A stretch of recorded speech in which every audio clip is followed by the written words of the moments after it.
So very good afternoon to all my dear friends, dear students.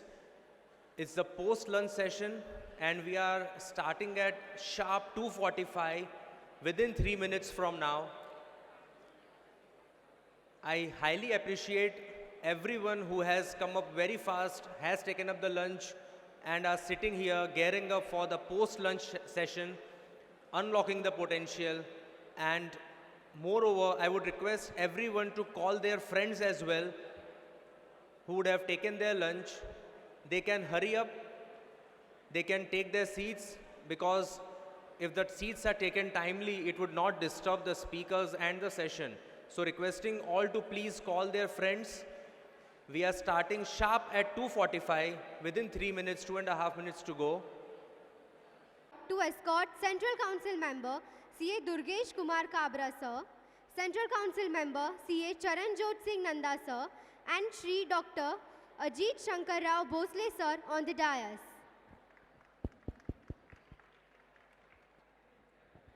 तू खुद की खोज में निकल, किस लिए हताश है? तू खुद की खोज में निकल, किस लिए हताश है? तू चल, तेरे समय की वजूद को, तेरे वजूद की समय को भी तलाश है, समय को भी तलाश है. A very good afternoon, dignitaries present here on the dais and off the dais, and all our future chartered accountants. I, Ishita Shah, I, Divya Chavnani, are very pleased to represent ourselves as the master of ceremonies for this session, unlocking the potential, the power of resilience and grit. and would like to welcome you all in the India's first World Heritage City, Ahmedabad, at International Conference of CA Students 2023, organized by SSEB BOS Operations ICAI and hosted by Ahmedabad branch of WIRC along with WICASA of ICAI. I would like to request Central Council Member C.A. Durgesh Kumar Kabra for his address. Good afternoon, one and all. It's indeed a pleasure to be part of this wonderful international conference for CA students. Friends, Arohan. Respected guest speaker of the session, Ajit Rao Bhosle ji, Air Marshal. My colleague in the council, very senior one, and a person who is always admired and liked by younger generation like you.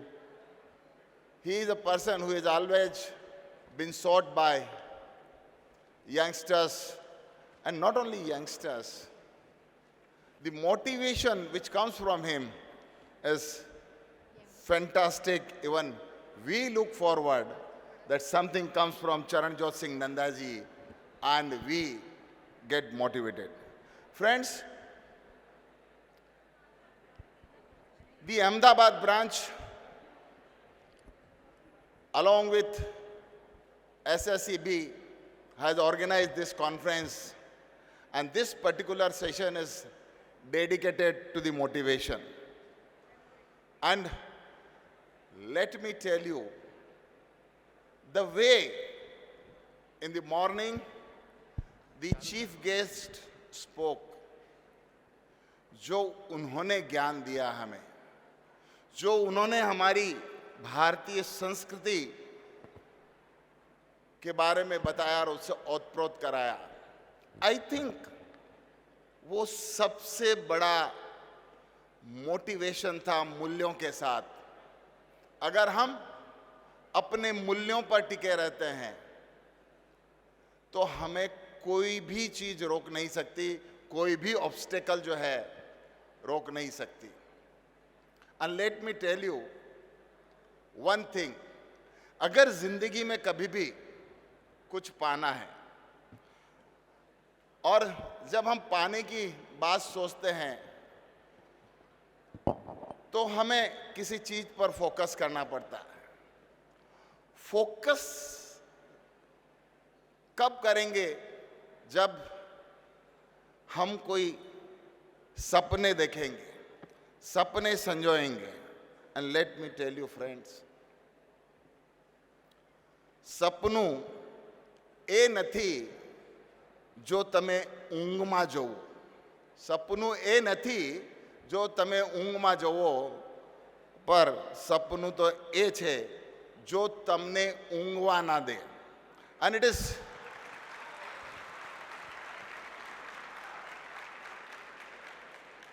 and that is why this motivational session has been kept after sumptuous food, that you all remain awake and you look for the dreams in this daylight and adhere to complete all those dreams in time to come.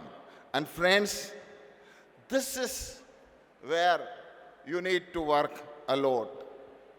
And one more important thing which I feel, because the time for me and time for Nandaji is limited, so I'm just trying to cut my own time, and I'll give more time to Nandaji so he can speak more to all of you. But before that, I just want to say, once you have focused on certain thing, then only focus is not going to make the difference.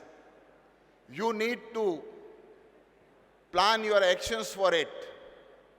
And if you do not act on this, I think you are not going to achieve what you wish to achieve. And that is what said by Lord Krishna, कर्मण्ये वादिकारस्ते माँ फलेषु कदाचन. और एक गाना भी है picture में, कर्म किए जा फल की इच्छा मत कर रहे इंसान, जैसे कर्म करेगा वैसे फल देगा भगवान. And so put your best efforts. It is rightly said that કુદરતે બધાને હીરા બનાવ્યા છે. કુદરતે બધાને હીરા બનાવ્યા છે, પર ચમકે તો એ જે ઘસાય છે.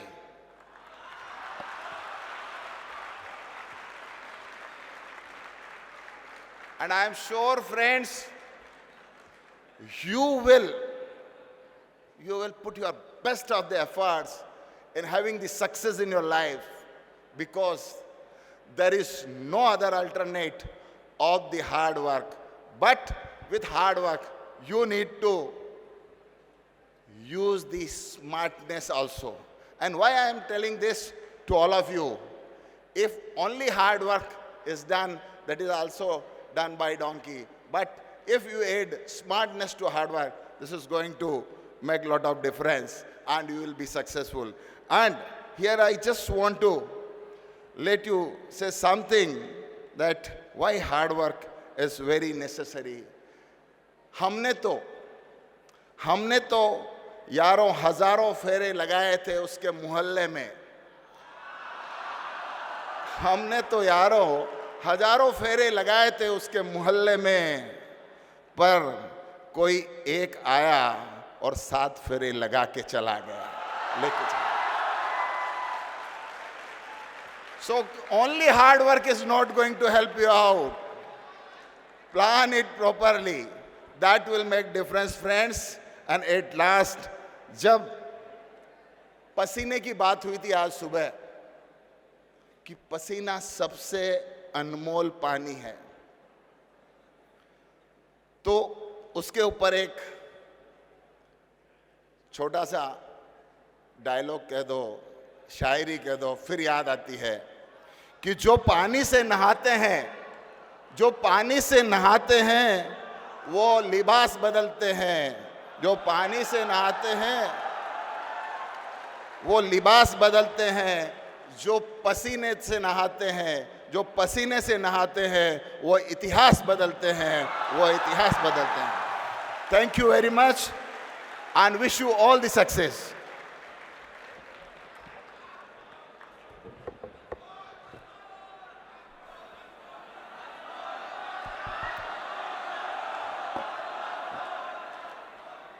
Thank you, sir, for your kind address.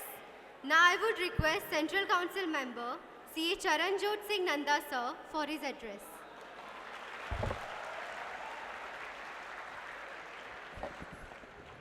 A very good evening, my dear young students. Air Marshal Mr. Bhosle, Durgesh Kabra, my very esteemed council colleague, the chairman of SSEB, Mr. Mangesh Kenre, and young chartered accountants who have come here to go home more enlightened. कितनी कसक होगी आपसे मिलने के लिए। मैं सुबह 10 बजे का इंतजार कर रहा हूं अपनी बारी आने का, और आपको देखकर मेरे दिल में एक बस एक ख्याल आया जो आपकी नजर करता हूं।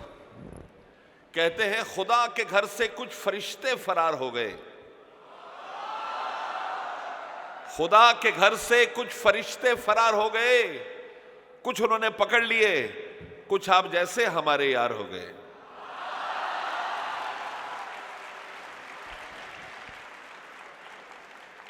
मुख्तसर सा समय है 8 मिनट का। 8 मिनट में 5 इंपॉर्टेंट पॉइंट डिस्कस करूंगा to make you a perpetual performer. जिंदगी में अगर कुछ करना चाहते हैं तो पहली अपने अंदर सिफत पैदा करें, नेवर एक्सेप्ट डिफीट। आप जानते हैं रुडयार्ड किपलिंग साहब को, उन्होंने बहुत उम्दा बात लिखी। He says winning is a habit, unfortunately losing also is a habit. You are the enlightened crowd. कहते हैं ना मंजिल मिल ही जाएगी थोड़ा भटक कर ही सही, मंजिल मिल ही जाएगी थोड़ा भटक कर ही सही, गुमराह तो वो हैं जो घरों से निकले ही नहीं। जो यहां इतनी तादाद में बैठे वो सक्सेसफुल लोग हैं, लेकिन सबसे इंपॉर्टेंट ये जानना है कि how to translate your thought process, your efforts into success. Never accept defeat in life. Work hard, toil, and become the man you want to be. Bhosale साहब आपको बताएंगे what is the difference between men and boys. एक ही फर्क होता है, बच्चे अपने शौक बदल लेते हैं। कहते हैं ना शौक जुदा होते हैं हर उम्र में, खिलौने, मशूका, गाड़ियां, खुदा, हर उम्र में शौक अलग होते हैं। लेकिन जिस दिन आप खुदा के करीब पहुंच जाते हैं, यू बिकम अ मैन।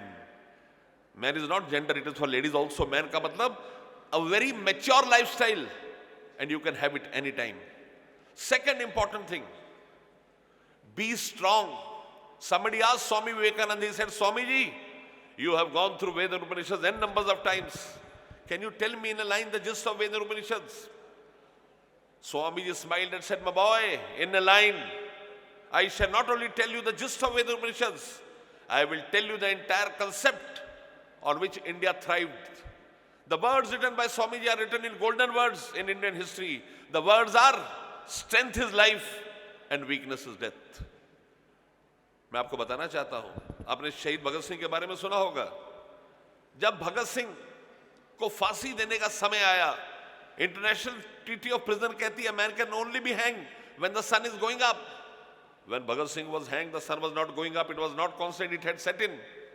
जल्लाद इम्तियाज अली मौत का फरमान लेकर आए। उन्होंने कहा भगत सिंह जी बुरी खबर है।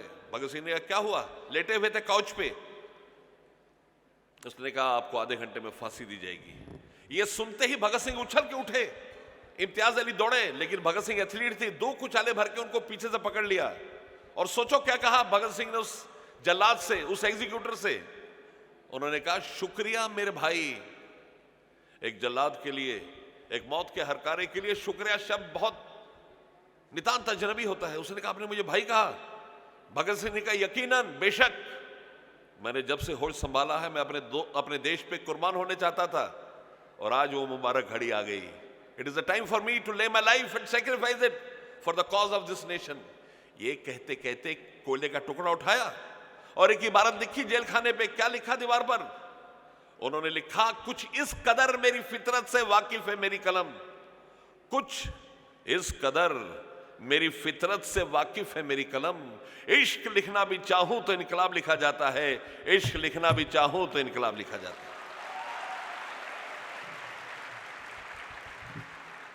द थर्ड स्टांजा, अपनी जिंदगी में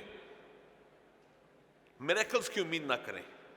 कहते हैं ना, गर खैरात में मिलती कामयाबी तो हर शख्स कामयाब होता। गर खैरात में मिलती कामयाबी तो हर शख्स कामयाब होता। ना कद्र होती किसी हुनर की और ना ही कोई दुर्गेश भाई की तरह लाजवाब होता।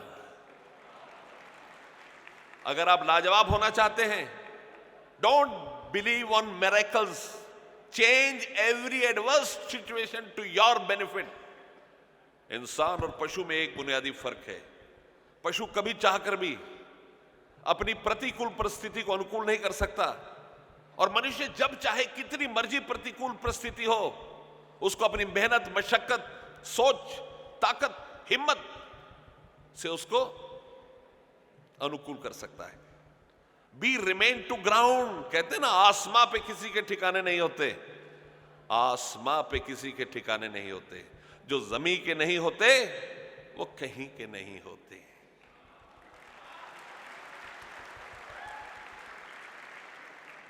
The fourth stanza, believe in yourself. We chartered accountants are great, and this time the markets and more importantly the profession both are at the top. अब देखिए, मार्केट आज भी ऑल टाइम हाई पे है और हमारा प्रोफेशन ऑल टाइम हाई पे है। Internationally I am the chairman of digital accounting and insurance board. We have come out first time with 23 forensic standards and a guidance on that. In the world it has not been done. The entire world is after us. सारी दुनिया जो हमसे बात नहीं करती थी हमारे पीछे है। कहते हैं ना, देते ना थे जो जवाब उनके सलाम आने लगे। देते ना थे जो जवाब उनके सलाम आने लगे। वक्त बदला तो मेरे नीम के पेड़ पर आम आने लगे। मेरे प्यारे भाई और बहनों, आमों की खेती करें। और चौथे स्टांसा पे चले जो सबसे इंपॉर्टेंट है, improve your technical skills, communication skills and rule the world. एक आदमी चार्टर्ड अकाउंटेंट बनता है, उसकी सैलरी X है। If he's a good speaker, his salary is 10x. And if he's a leader, his salary is 100x. किस तरह आप अपने 1x को 100x करते हैं बहुत जरूरी है। किस तरह आप शिद्दत के साथ अपने मुस्तकबिल को बेहतर करते हैं जरूरी है। दोस्ती बढ़ाएं। कल रात में 7 बजे के आसपास गवर्नर साहब के घर गया, आचार्य जी के घर में। गवर्नर साहब ने हमें आने नहीं दिया। हमने पहले चाय पी, फिर उनकी फैमिली के साथ हमने खाना खाने चले गए। रात में 9:50 से उनके पास से विदा हुआ। He become a very good friend of mind. We had so many discussions. जिंदगी के अंदर आपकी थॉट प्रोसेस, आपका नजरिया डिसाइड करता आप क्या करेंगे। Never be confuse in life. कहते हैं ना, तमाम के तमाम शहर बसाकर सुकून के लिए गांव ढूंढते हैं। तमाम के तमाम शहर बसाकर सुकून के लिए गांव ढूंढते हैं। कितने नादान हैं हम, हाथ में कुल्हाड़ी लेकर छांव ढूंढते हैं। Time is running short. The last stanza. जिंदगी में ये चारों स्टांजा समय ने इनको भूल जाना, लेकिन लास्ट स्टांजा बड़ा इंपॉर्टेंट है, वो है फैमिली। और फैमिली में माँ। इस दुनिया में माँ से बेहतर, माँ से खूबसूरत, माँ से बेनजीर कोई चीज नहीं होती। कहते हैं ना, कुछ इस कदर मेरे गुनाहों को धो देती थी मेरी माँ। कुछ इस कदर मेरे गुनाहों को धो देती थी मेरी माँ। जब बहुत गुस्से में होती थी तो रो देती थी मेरी माँ। माँ से बेहतर चीज इस कायनात में कुछ नहीं है। एक लड़का अपनी माँ से बेहद नफरत करता था। द मदर वॉज अगली, she had a snatch face. जब बच्चा 3rd में पढ़ता था, बड़ी बारिश हुई, माँ बच्चे को लेने स्कूल चली गई। बच्चा बड़े गुस्से में था। उसने कहा, माँ आज के बाद कभी पब्लिक में मुझे अपनी औलाद तस्लीम ना करना। माँ ने कहा, चिंता मत कर बेटा, ठीक है। 7 साल उसने अपने वचन पे कायम रही। लेकिन जब वो 10वीं में था, बहुत बड़ा हेल स्टॉर्म आया। वो फिर स्कूल गई अपने बच्चे को लेने। अब बच्चे से रहा ना गया। गुस्से में आकर उसने अपनी माँ को घर में पीट डाला और सख्त ताकीद दी, जिंदगी में कभी पब्लिक में मुझे अपनी औलाद मत कहना। The mother lived upon the promise. The boy did his graduation, did his professional course, went to Singapore, got employed there, got married. उसने अपनी माँ को कभी नहीं बुलाया। लेकिन जब माँ को पता चला उसका पोता है तो उससे रहा ना गया। वो सिंगापुर उस घर तक पहुंची जहां बेटा अपने बेटे के साथ रहता था। सुबह के 8 बजे थे, उसने बेल मारी। बेटा अपने 1 साल के बेटे को खिला रहा था, दरवाजा खुला, छोटे बच्चे ने क्रूप स्त्री देखी, वो चिल्लाने लग पड़ा। बेटे ने बड़े गुस्से से कहा, mother had asked you not to barge in my privacy. Son said, the madam said sorry, it seemed I rang the wrong doorbell. ये कहकर वो वापस आ गई। अगले दिन लड़के के पास तार आया स्कूल रीयूनियन का। 2 दिन के बाद वो स्कूल रीयूनियन पहुंचा, खूब नाचा, खूब खेला। रात 3 बजे जब बाहर गाड़ी में बैठने लगा तो उसने देखा अंकल्स खड़े थे दूर, उसके पड़ोसी अंकल उस तक आए। उन्होंने कहा, भैया बुरी खबर है। कहता, क्या हुआ? कहता, परसों रात आपकी माँ सिंगापुर से आई और आते ही फानी दुनिया से कूच कर गई, शी डाइड। उसके दिल में माँ के लिए जज्बात नहीं थे। उसने पूछा, अंतिम संस्कार हो गया? कहता, हाँ। कहता, फिर मैं चलता हूं। अंकल ने कहा, रुको, माँ ने तुम्हारे लिए चिट्ठी दी थी, चिट्ठी ले लो। बड़े अनमने ढंग से चिट्ठी लेकर उसने डैशबोर्ड पे फेंकी। उसने कहा, ना, माँ का मेरे से इल्तजा थी कि चिट्ठी मेरे सामने पढ़ो। The boy open the letter and very unwillingly started reading it. The letter read, my son, I am thankful to God Almighty that I could donate my one eye to you. Let me tell you, I was never ugly, I was very beautiful. But once you met with a very serious accident, lost your eye, I took you to eye surgeon. उसने कहा, madam अगर विधिवत रूप से आपकी आंख निकालेंगे तो बच्चे की आंखें नहीं आएंगी। मैंने कहा, सर मेरी आंखें खींच लो, मेरी औलाद को आंखें दे दो। इस वजह से मेरा चेहरा कुरूप है। तुम्हें बताना चाहती हूं, I am thankful to God that I gave my eye to you, because through that eye I could see you live, I could see you play with your friends, grow, get married, have children.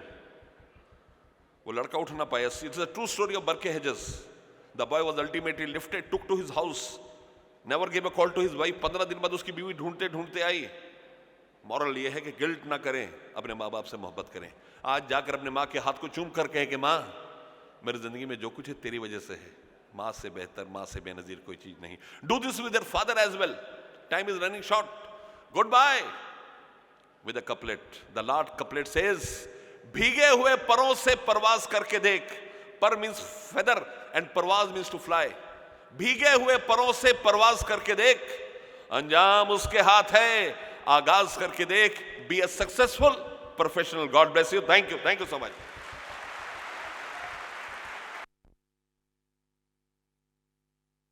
For your gracious words, we all are very blessed to hear from you. Thank you. Now to ignite our potential and rise our strengths, we have Air Marshal Sir Shri Dr. Ajit Shankar Rao Bhosle present with us. He is very inspiring for all of us, and we are fortunate enough to have him among us.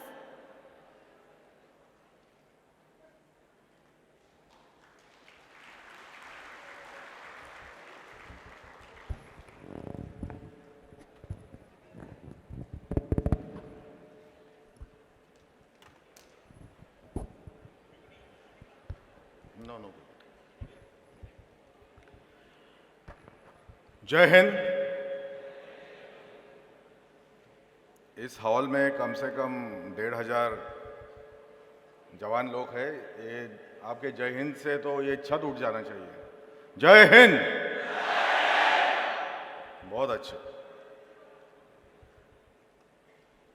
On the stage we have CA Kabra ji और CA Nanda ji, दोनों ने बहुत मुख्य मुद्दों पर बात की और कितनी सरल और कितनी अच्छी तरह से हिंदुस्तानी में कविताएं और शेर और शायरी के माध्यम से बताया। उनका हर एक लफ्ज़, हर एक उनकी जो नसीहत आपको दी है वो सोने में वजन करने लायक है। मैं आपको कई वाक़ये बताऊंगा जो ज़्यादातर शौर्य और साहस के बारे में हैं।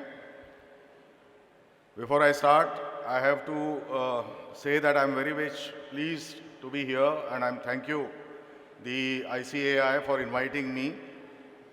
I am especially pleased because I'm amongst the youth of India, and in fact I'm not only pleased but I'm inspired to be amongst this lot of young people. I acknowledge the presence of the ICAI, the WICASA, the councils and the other the officials who are working in ICAI and different branches. Thank you, that's better. And I also especially acknowledge the presence of Mr. Saroj Jinwala, my friend. He's a great entrepreneur of this city and a great human being and a very dear friend of mine. He's come all the way to listen to me. I especially acknowledge the presence of the large number of students who are pursuing this chartered accountancy curriculum, which is arguably one of the most formidable courses that we have in India. And you are a class apart from other professional people. I also acknowledge the hard work of the teachers and the faculty of these bright boys and girls. My compliments to the organizers, the Students' Skill Enrichment Board of Studies Operations, Institute of Chartered Accountants of India, and the hosts, the Ahmedabad branches of Western India Regional Council and Western India Chartered Accountancy Students Association. You guys are doing a great job. My discourse today is largely anecdotal. मैं बहुत सारे वाक़ये आपको बताऊंगा in the context of the theme, which is Arohan, conquering new horizons with integrity and innovation. What is Arohan? What is integrity? And what is innovation? I'll give you my thoughts on that. And of course, my topic, which is unlocking your full potential, the power of resilience and grit. What is your potential? How do you unlock that? And what is grit and what is resilience? I'll try and attempt to answer these questions. Integrity and innovation. Integrity is defined as the quality of being honest and having strong moral principles. Imandari or drid naitikta.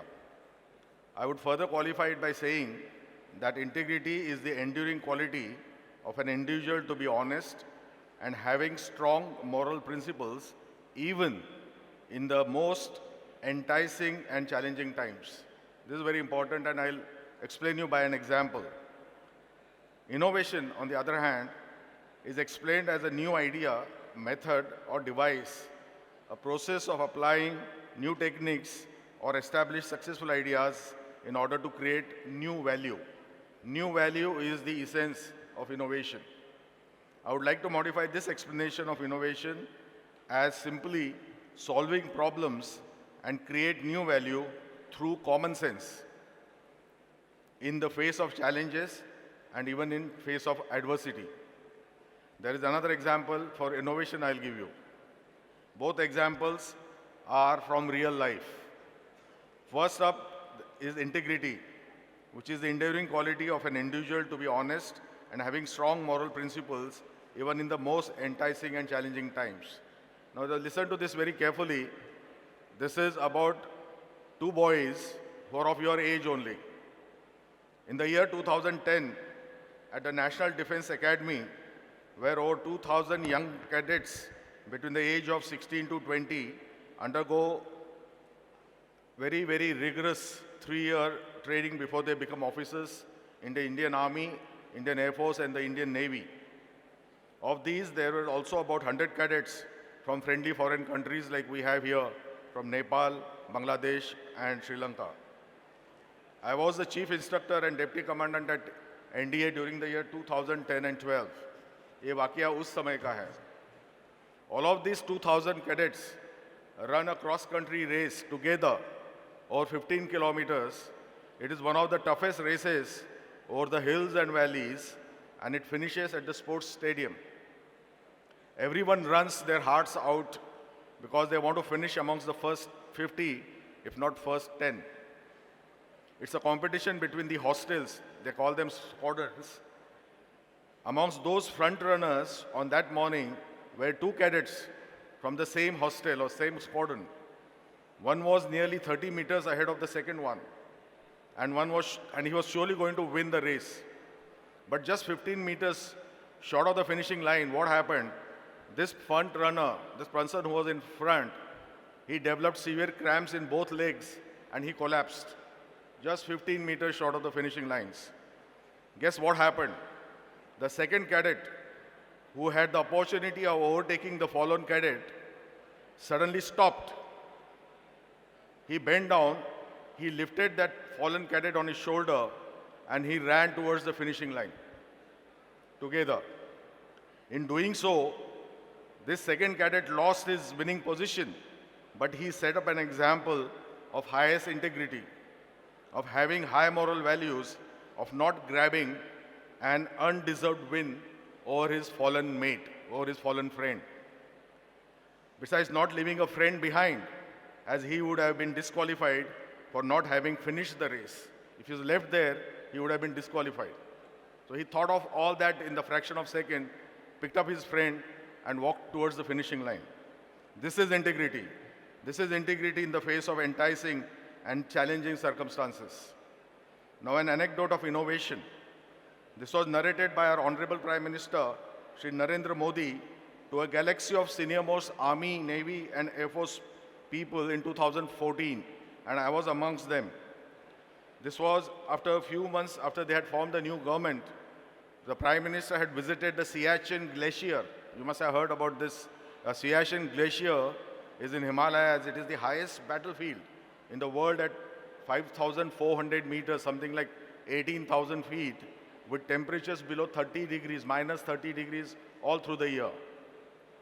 Prime Minister Modi ji entered the bunker. He went onto that glacier at that height in a helicopter, and he entered the bunker in which two Jawans were taking position, and their rifles were pointed against the Pakistani bunkers.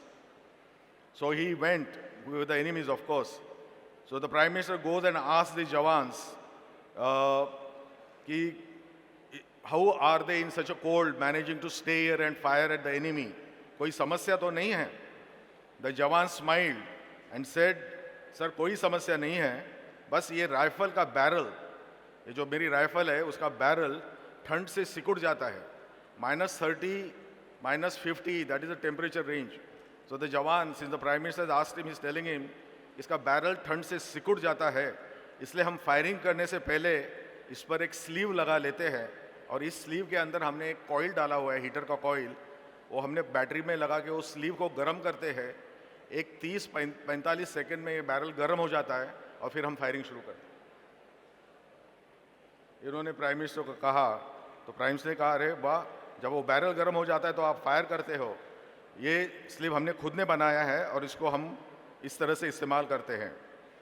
The prime minister was of course surprise at the initiative of the jawans, and as he was like giving shabash on their back, the second Jawan said, और sir 5 minute continuous firing करने के बाद यही barrel बहुत गर्म हो जाता है. इतना गर्म हो जाता है कि इससे 5 मिनट से ज़्यादा अगर फायर करो तो ये बैरल फट भी सकता है. तो फिर आप क्या करते हो? तो उसने कहा कि हम ऐसे करते हैं कि क्योंकि यहाँ हवा का दबाव बहुत कम है इसलिए ये गर्म जल्दी हो जाता है. इसलिए उन्होंने कहा कि हम क्या करते हैं कि हम, तो प्राइम मिनिस्टर को ऑब्वियसली डाउट हो गया, मतलब अगर बैरल फट जाता है तो आप रुक जाते हो फायरिंग करना? तो उन्होंने कहा नहीं सर, हम फायरिंग करना रुकते नहीं हैं, क्योंकि अगर हम रुक जाएंगे तो ये दुश्मन हिल जाएगा अपनी जगह से. हम उसको हिलाना नहीं चाहते, हम उसको वहीं पर जेरबंद करना चाहते हैं. इसलिए हम कंटिन्यूस फायरिंग करते हैं. जब मैं फायरिंग करता हूँ तो दूसरा रेस्ट करता है, और मेरी फायरिंग जब बंद होती है तो दूसरा फायरिंग शुरू कर देता है. तो ये गर्म जो होता है उसको हम क्या करते हैं, बर्फ़ का पानी जो हमने पिघाला हुआ है उसको सोख करके पानी से बैरल के ऊपर हम घुमाते हैं. बैरल ठंडा हो जाता है, उसमें 1 मिनट लग जाता है जब तक दूसरा जवान की फायरिंग ख़त्म हो जाती है और ये जवान फिर से फायरिंग शुरू कर देता है. तो नॉन स्टॉप गर्म करना और ठंडा करना, इसमें ये जवान अपनी राइफल के साथ पाकिस्तानियों का मुकाबला कर रहे हैं. तो ये सब जो सुनने के बाद प्राइम मिनिस्टर पंतप्रधान जी ने कहा कि देखिए, ये ज़रूरी नहीं है, ये बहुत समझदारी की बात है, ये ज़रूरी नहीं है कि इनोवेशन सिर्फ टेक्नोलॉजिकल लेबोरेटरी में ही हो सकता है. ये बेंगलोर, हैदराबाद, पूना या अहमदाबाद यहीं हो सकता है. नहीं, ये तो किसी समस्या का हल करने के लिए कॉमन सेंस का इस्तेमाल करके भी हो सकता है. The jawans added utility value to the rifles they were firing by using their initiative and common sense, only to ensure, उनके सामने एक ही मकसद था कि दुश्मन अपनी जगह से हिल ना पाए. उसके लिए उन्होंने ये इनोवेशन अपनी तरफ से किया था. Therefore, it is important that you get involved in what you do. Get involved in what you do and you will be an innovator. It's as simple as that. Now let us discuss the concept of Arohan. In our history, Arohan was the word or command of order which was for the cavalrymen. The घुड़सवार थे, उनको घोड़े पे चल के attack करने के लिए जो कमांड दी जाती थी उसको कहते थे आरोहण. आरोहण बोलते ही सब अपने घुड़सवार अपने घोड़े पे कूदते थे and they used to go into the battle. But this Arohan is not that Arohan. This Arohan has got its context in Srimad Bhagavad Gita. Lord Shri Krishna, इन्होंने चौथे अध्याय और 7वें 8वें श्लोक में ये कहा है, यदा यदा ही धर्मस्य ग्लानिर्भवति भारत अभ्युत्थानं धर्मस्य तदात्मानं सुजाम्यहं परित्राणाय साधूनां विनाशाय च दुष्कृतां धर्म संस्थापनार्थाय संभवानि युगे युगे. O Arjun, whenever dharma goes into decline and adharma is on the rise, I create myself. ये भगवान कह रहे हैं. To protect the virtuous and destroy the evildoers and establish dharma, I manifest myself from yuga to yuga. This is the concept of Vishnu's incarnations. हम जानते हैं कि विष्णु के 10 अवतार हैं. हर एक युग में, सतयुग में, द्वापर युग में, त्रेता युग में जब उनके अवतार है और कल की युग आगे आने वाला है, काल की जब आएंगे तो हर युग में जो भगवान ने ये जो अवतार लिए हैं उसका इसमें संदर्भ है. ये अवतार जो शब्द है, ये अवतार शब्द उसका जो वर्ब है वो है अवरोहण. अवरोहण मीन्स टू कम डाउन. भगवान नीचे आते हैं इस रूप में. तो ये उसके रूप कौन से आप जानते ही होंगे. उनके मत्स्य, कूर्मा, वराह, नरसिंह, परशुराम, राम, कृष्णा, बुद्धा एंड कालकी. लेकिन ये जो शब्द है वो ये अवरोहण के विरुद्ध है और वो है आरोहण. तो भगवान ये चाहते हैं कि ये नहीं ज़रूरी, ये भगवत गीता का संदेश ये नहीं है कि the god will still come down to save the humanity in the world every time. No, the key message of Bhagavad Gita is that आरोहण, implying that raise yourself from a lower plane to the higher plane. And that is what the theme of this conference is. We can become Dev, we can become Devta, we can become shining, resplendent. There are different listings, but what is important is that it is you yourself who has to lift yourself from a lower plane to the higher plane. This is Arohan, and we have to evolve from lower plane to higher plane. We have to conquer new horizons, and this is what it is, which is written in the Srimad Bhagavad Gita. Coming to the topic of my discourse, that is unlocking your full potential, power of resilience and guilt. What does this mean? It means that everyone, each one of us here and outside, is potentially capable of doing anything you can imagine. You can do anything you can imagine. If you can imagine it, you can do it. And if you can do it, you can achieve it. Just remember this. And what is resilience? Resilience is the capacity to withstand difficulties or to recover quickly from difficulties. That is how tough you are and how quickly you recover from your ups and downs mainly. And again, try and go up. That is very important line. Resilience and grit. लचीलापन जिसको कहते हैं वो है resilience. जो लचीली चीज़ होती है वो टूटती नहीं है, वो फिर से बाउंस बैक होती है. ग्रिट, ग्रिट मीन्स करेज, ग्रिट मीन्स रिजॉल्व, धैर्य, साहस. आपके चारित्र की जो शक्ति है उसको कहते हैं grit.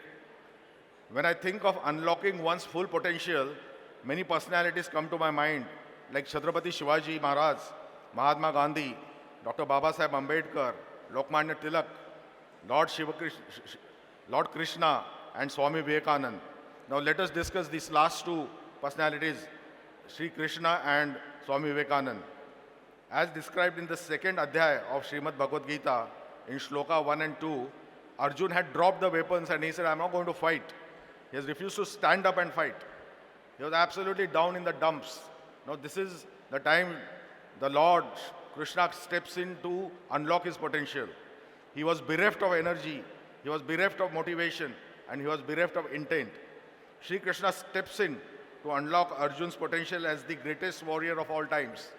Seeing Arjun, who was thus overcome with pity and despondency, with eyes full of tears and agitated, Lord Krishna says, And this is Lord Krishna saying in Bhagavad Gita, Kutatva kashalam idam vishme samapustitam anyarya justam asargam akirtikaram Arjuna. इसका मतलब यह है कि मेरे my dear Arjun, how has this perilous condition come upon you? It is not befitting for a man who is so brave. So it will not lead you to fame. It is disgraceful for you. And when he hears this, Arjun kind of wakes up, and then he goes on to add in the second shloka, he says, Klabhyam ma sma gama partha en etat tvai upapadyate. मतलब इन्होंने दिल खोल के उसको चैस्टिटाइज किया हुआ है. क्लैब्यम मास्म गर्म पार्थ एतत् त्वयि उपद्यते क्षुद्रम रुद्धर्य दौर्बल्यम व्यक्ता उत्तिष्ठ परंतप. This message of uttisht, get up and rise, stand up and rise and fight. And that is the message that he gives. And it says, here we see the Lord resurrecting Arjun's resilience and grit, his will to fight and to unlock his true potential as a fearless warrior. He said, do not yield to this dreadful helplessness, O Partha. It doesn't befit you. Give up this mean weakness of heart. Stand up, uttisht, and kill, terminate these enemies. This mantra of uttisht, rise and shine, rise and fight, is also reflected in Swami Vivekananda's clarion call to stand up, to cherish high ideals, to reach great heights in life, to come out with flying colors in all one's endeavors, to attain the desired goal, even after facing mighty obstacles, is the ambition of every youth in this hall. Resilient in adverse situation, to recover and pursue ambition with grit and gusto is your hallmark as a youth of India and the world. This ambition is really wonderful. It's marvelous. It's a sign of real youth. Without that, life is meaningless. Without that, life is useless. Without that, life is monotonous. ये दिल मांगे मोर, ये किसने कहा है? दिल मांगे मोर किसने कहा है? किसने कहा है? Captain Vikram Batra. A dil mange more, and went on with his men. Captain Vikram Batra went on his men to capture point 4875 in the hill of the Kargil operations. He led the assault on the hill from the front and engaged with enemy in a physical fight. He killed 5 enemy soldiers at a point blank range. Face to face he killed 5 when he captured the first hill point during the Kargil war, which was very, very difficult. And he did not wait there. When he was asked, how do you feel? He said, Dil mange mo. मुझे और चाहिए, मुझे और दुश्मनों को खत्म करना है. This is unlocking your potential.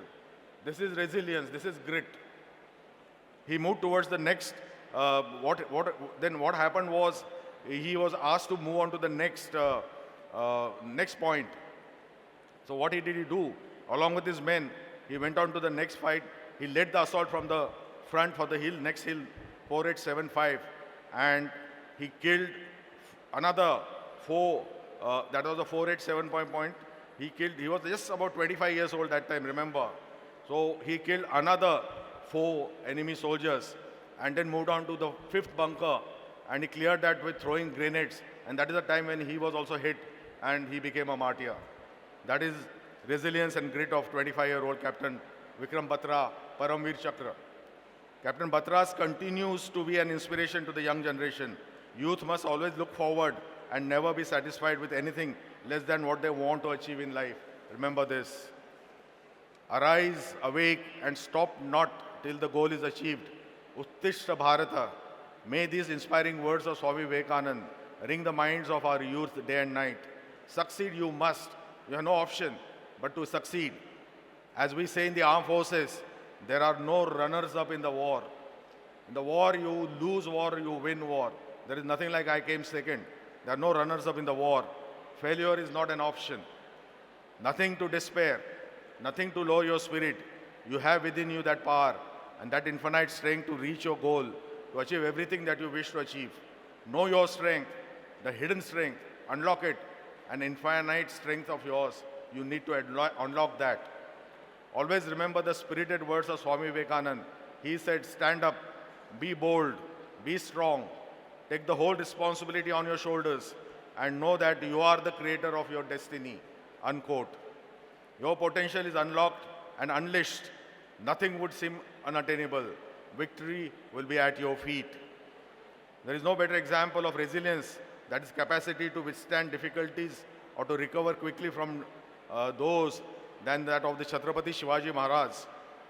If you recollect your history, Aurangzeb had sent the bravest of Rajput commanders, Mirza Raja Jai Singh, with 12,000 troops to capture or kill Shivaji. Jai Singh captured many of Shivaji's forts and laid a siege at the Purandar fort. In 1665, Shivaji surrendered, having left with no option. Shivaji Maharaj agreed to hand over 23 of his 36 forts. He surrendered and handed over 23 of his 36 forts to Mirza Raja Jai Singh, who was Aurangzeb's Sardar. Each of these forts were captured by giving life, प्राणाहुति दे के उनके मावलों ने capture किए थे, but Shivaji Maharaj ने ये surrender कर लिए. Shivaji महाराजा's decision to hand over almost, I'm talking about resilience, I'm talking about lachilapan. Shivaji Maharaja's decisions to hand over almost all his forts and surrender and eventually be imprisoned at Agra was a lesson for all of us in discretion, vivek or resilience, vivek or lachilapan.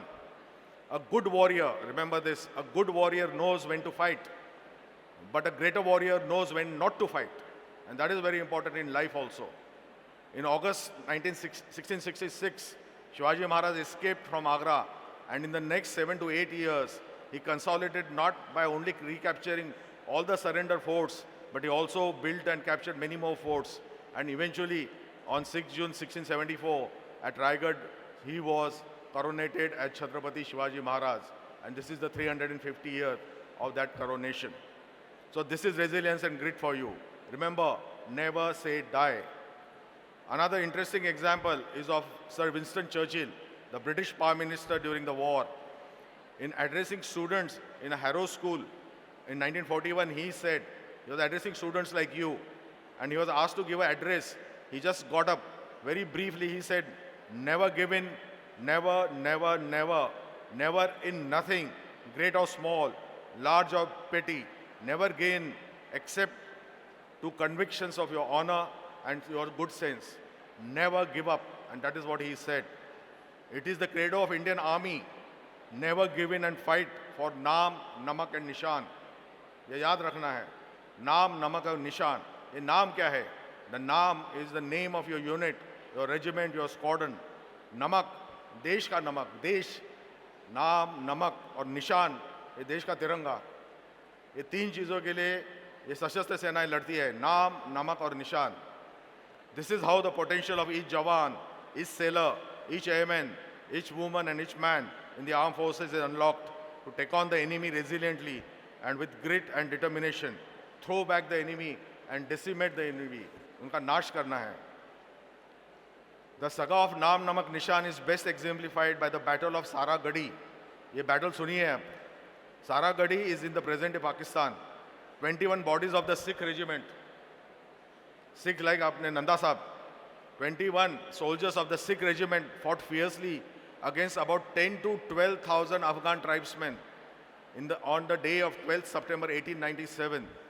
Led by Havaldar Ishar Singh, these 21 Sikh soldiers in the fort, all of whom were Sikhs, refused to surrender, and they fought till the last man. They killed 180 Afghans and injured 600 or more.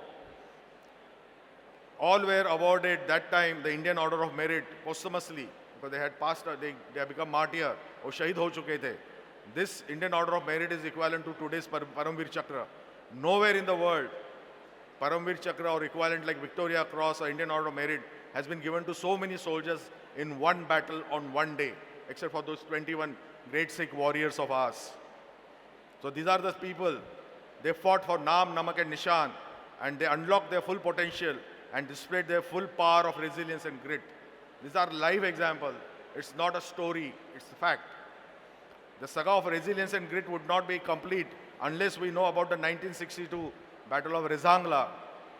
1962 battle, Chinese battle.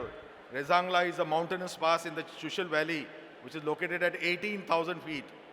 Major Shaitan Singh was leading a company of 13 Kumaun consisting of 120 Indian soldiers.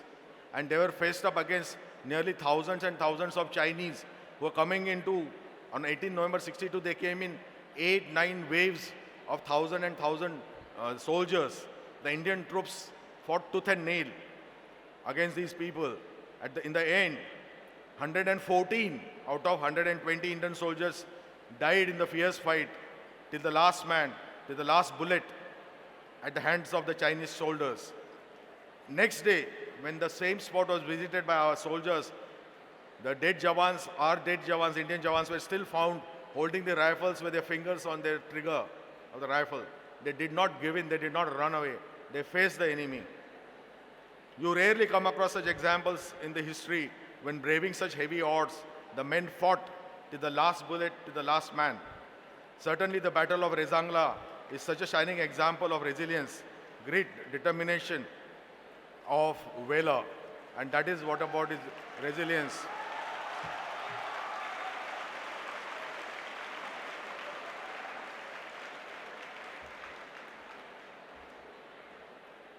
And on the inscription at Rezangla, which I have visited at 18,000 feet, this is what is written. How can a man die better than facing fearful odds for the ashes of his fathers and the temples of his gods? What is written there. You have by now heard a number of military stories of valor and grit and wondering how is it applicable to unlock my full potential and resilience and grit. I am not a Fauji. First of all, these are not stories. These are real facts. And this Fauji is also a real men in flesh and blood like all of you. When the situation demanded, they embraced the challenge. When the situation demanded, they unhinged their fear. When the situation demanded, they unshackled their apprehension and lived up to the expectations. There are challenges in the civilian lives too, which could be equally daunting. I'll end my narrative with another episode of a bravery of an Indian soldier and try to put forth what is expected out of all the non-Fauji Indians. And this has happened, this is my own experience. It was the morning of 26 Jan 2017 at the Republic Day parade at the Rajpath. I was seated and feeling very proud and pleased at the festive atmosphere with thousands of people sitting along the Rajpath, length of the Rajpath, and patriotic songs like "Ye Mere Watan Ke Logo," "Jara Yaad Karo Kurbani" were ringing in the air, and we're all awaiting the arrival of Honorable President of India, Shri Pranab Mukherjee.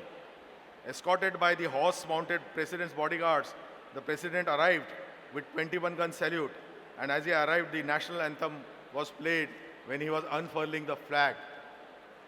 The first event at the parade, the Republic Day parade, is always the award of highest gallantry awards, Sarvottam Shaurya Padak, for extraordinary acts of gallantry in the face of enemy.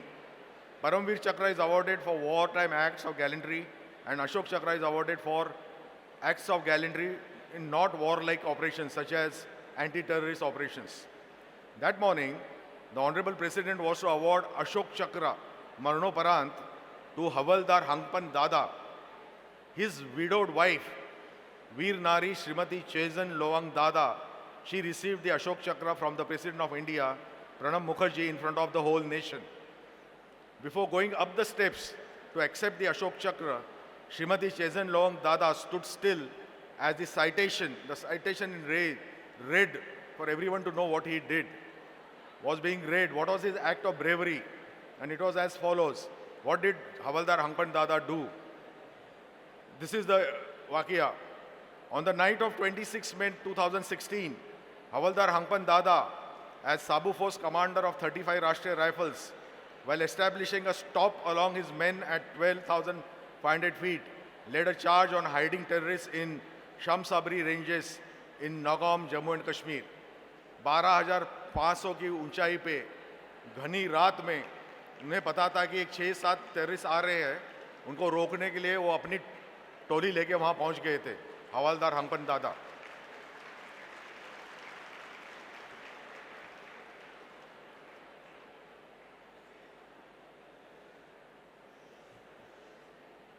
What he did was, he had to neutralize these 4 heavily armed terrorists. He, along with his team, spotted the movement of the terrorists in the area and engaged them in a fierce encounter. And this fight went on for 24 hours. And when they reached a situation when their ammunition was finishing, Hangpan Dada realized that this is now no-go situation. So he charged at the spot where the terrorists were hiding, and he killed 2 terrorists on the spot. and later the third one, he jumped onto him and both of them came tumbling down the slopes.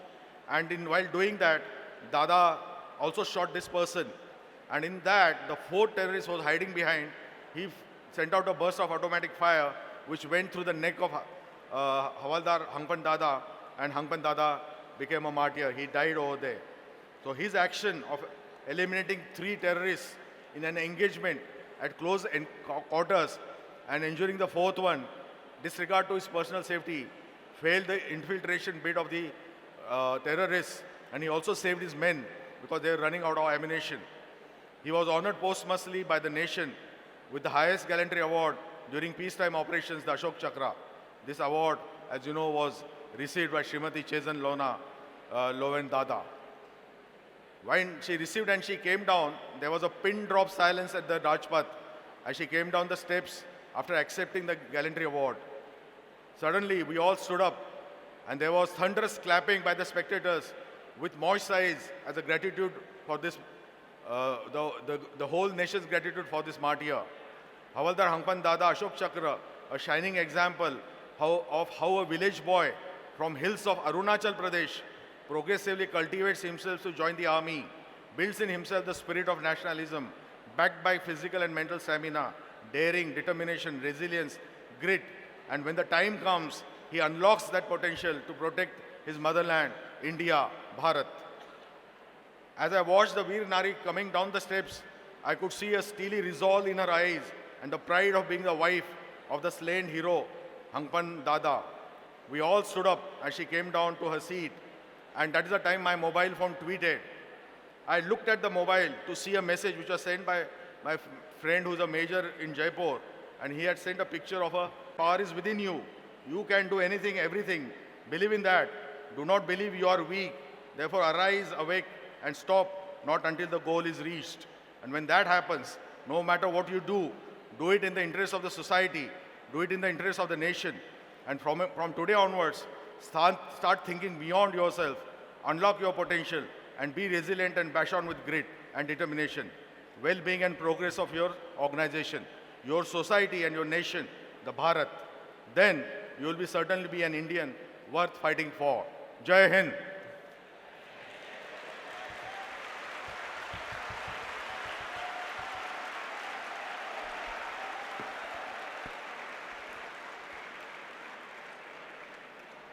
Thank you, sir, for gracing us with your powerful knowledge and motivating us to unlock potential and power of resilience and grit standing.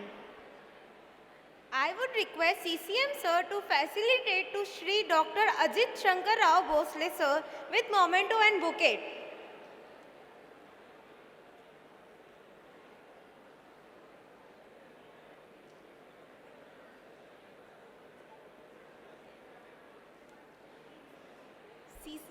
I would request CCM sir to felicitate Shri Dr. Ajit Shankar Rao Bhosle with memento and bouquet.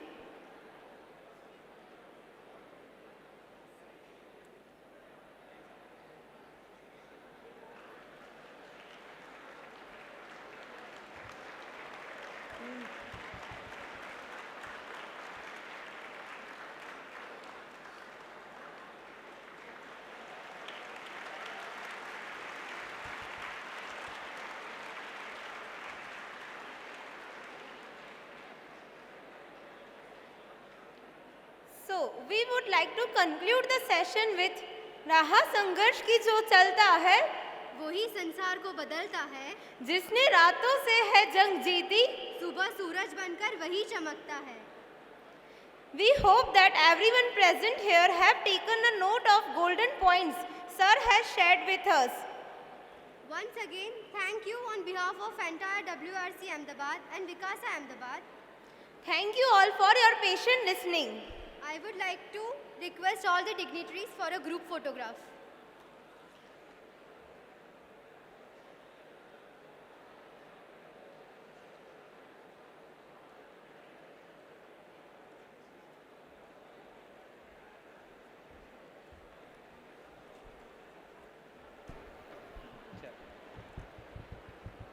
Digital transformation is not just about automating tasks. It's about redefining the entire finance function. In today's era of volatility, there is no other way but to reinvest. Do you know that in the last 10 years, digitalization is all about changing the way how the people work. Oh, is it? That sounds great. It also opens the door for many opportunities within finance. Let us embrace this transformation with open minds and open hearts. And let us together write a new chapter in the story of finance. On that note, I, Zil Somani, and I, Khushi Dhandaria, we extend our heartfelt greetings to one and all present here. being the masters of ceremony, we would like to shed light on second technical session of this international conference, that is Digital Metamorphosis, Redefining the Finance Profession.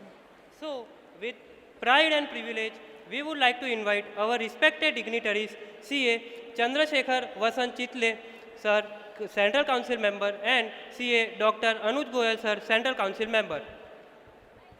I would like to request WICASA volunteers to escort them on the dais. We would like to welcome our paper presenters for second technical session, Mr. Arjun Mehra, Ms. Rutuja Rahul Kulkarni, Mr. Ayush Gupta, and Ms. Shruti Gupta. I would like to request WICASA volunteers to escort them on the dais. A panel for the jury session is CA Ajit C. Shah and CA Sandeep Kamdar. Now I would like to invite CCM Sir, CA Dr. Anuj Goyal Sir to deliver his opening session.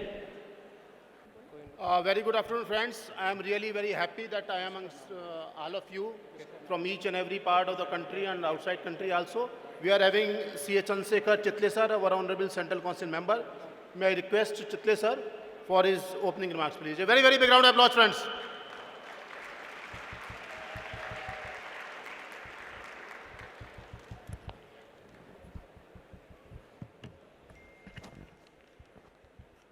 Good afternoon, friends.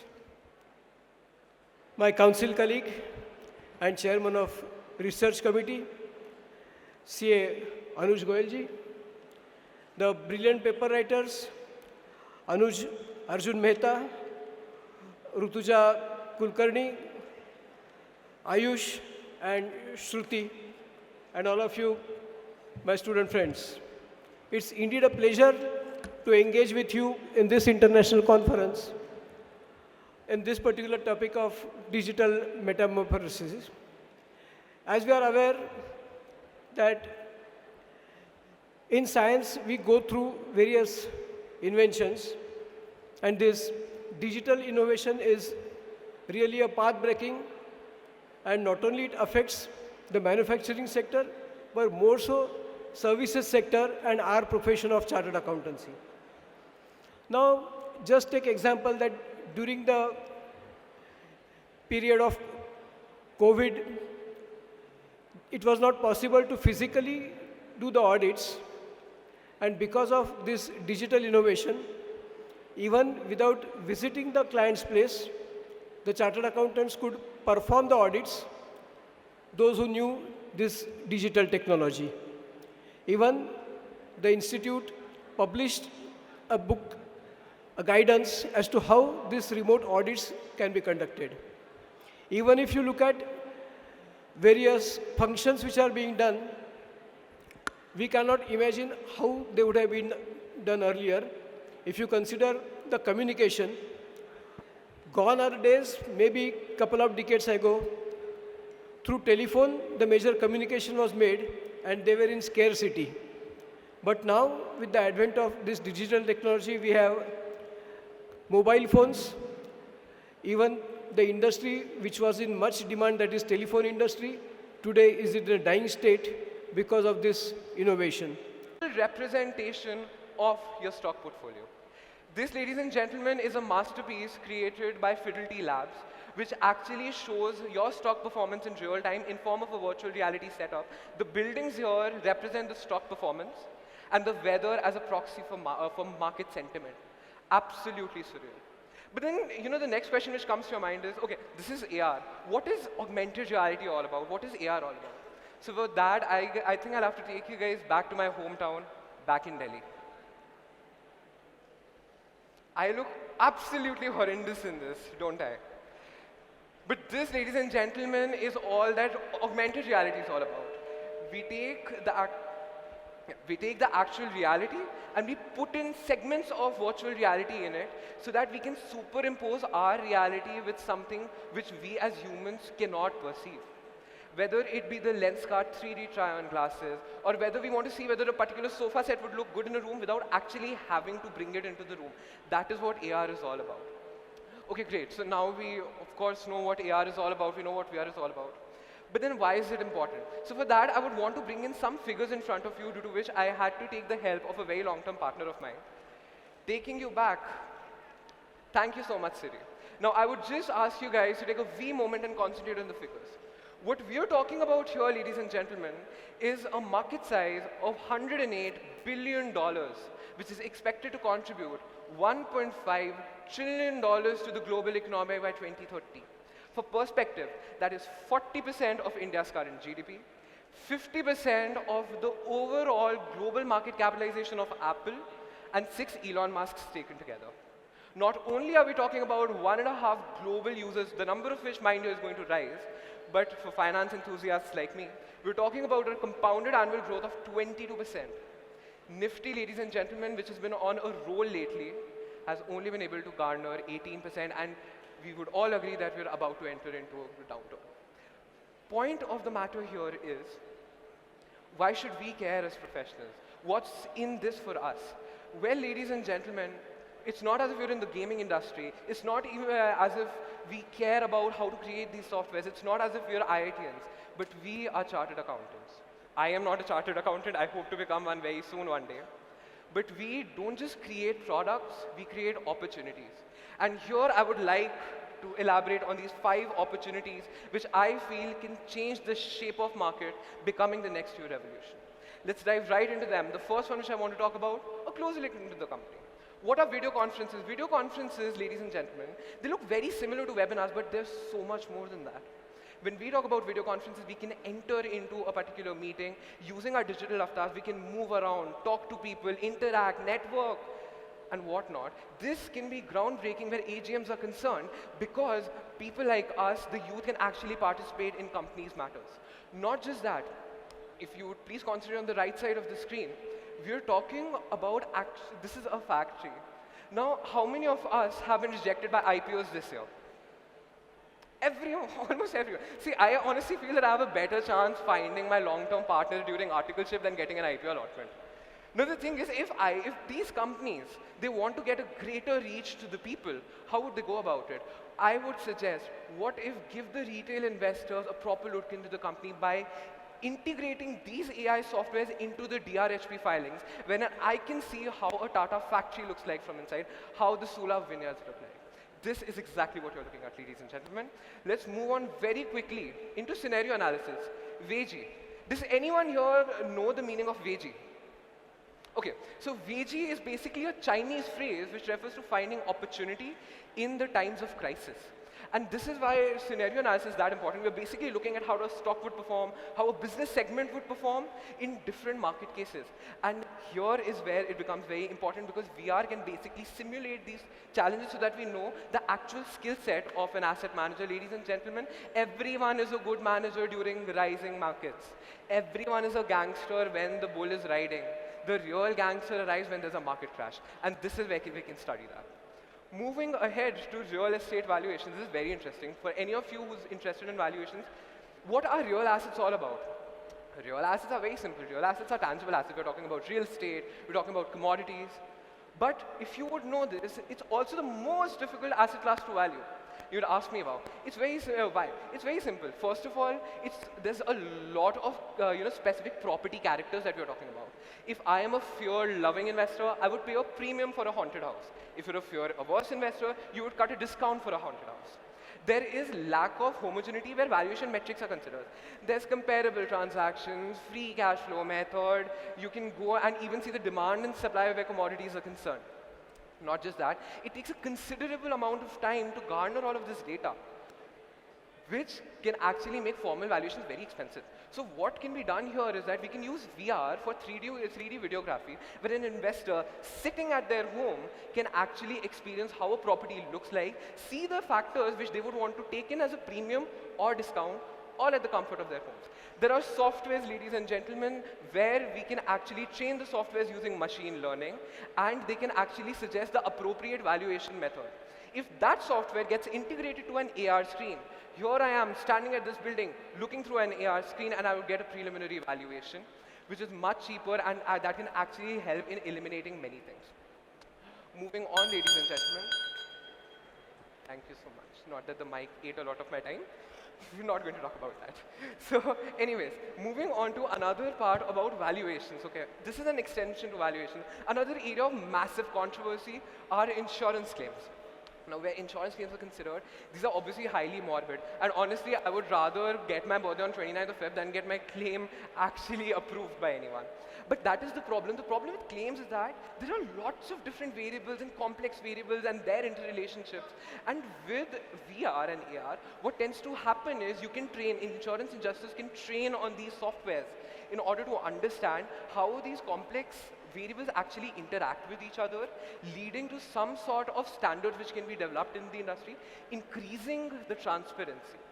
AR can again be used for, preliminary claim detection. We can do some sort of sanity checks here, which can actually change the face of the entire sector. And finally, taking you guys to the last use case, BYOO. Bring your own office. No discussion on AR can actually be complete without me talking about Iron Man's super cool holographic screens. But this, ladies and gentlemen, is actually true.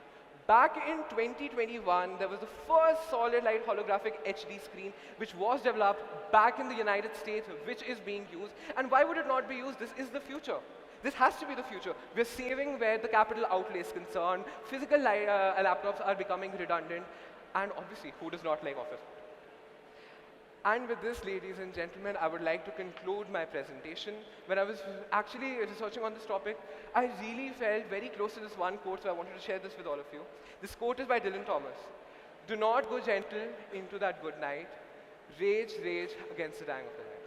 You've been an incredible audience. Thank you so much. God bless and cheers. Had to put that one out there. Thank you so much.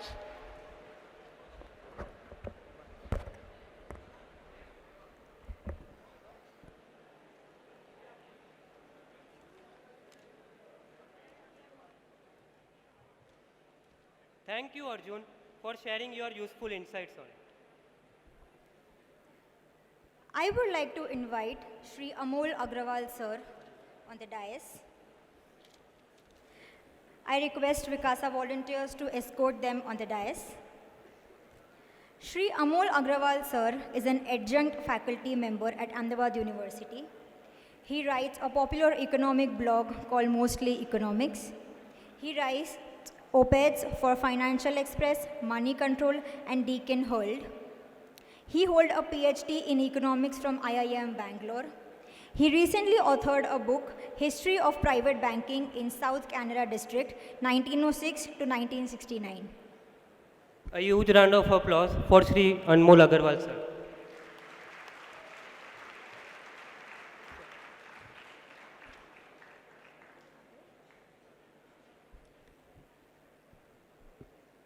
Bitcoin लिया क्या? अरे खुशी, 21 दिन में पैसा double नहीं करना है मुझे.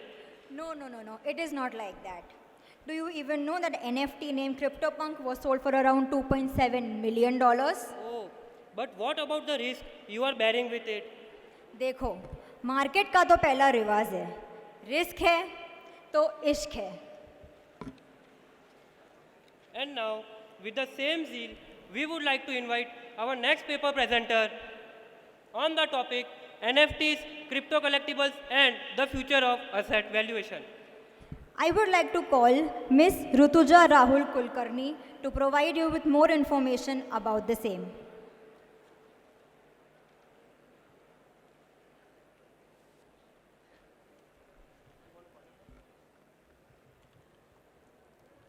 This one, no?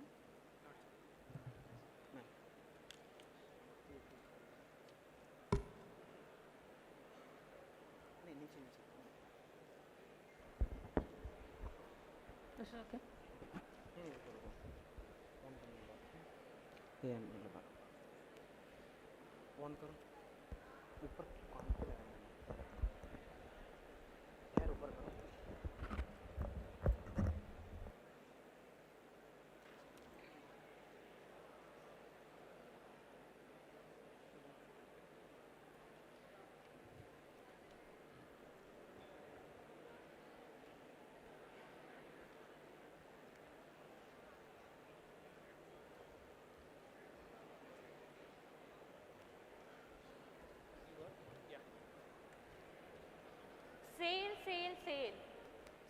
let's assume this painting is prepared by me and I want to sell it. आजकल ये गूगल पे और पेटीएम के ज़माने में कोई फिजिकल कैश भी नहीं लेता. Physical painting not so fancy ना.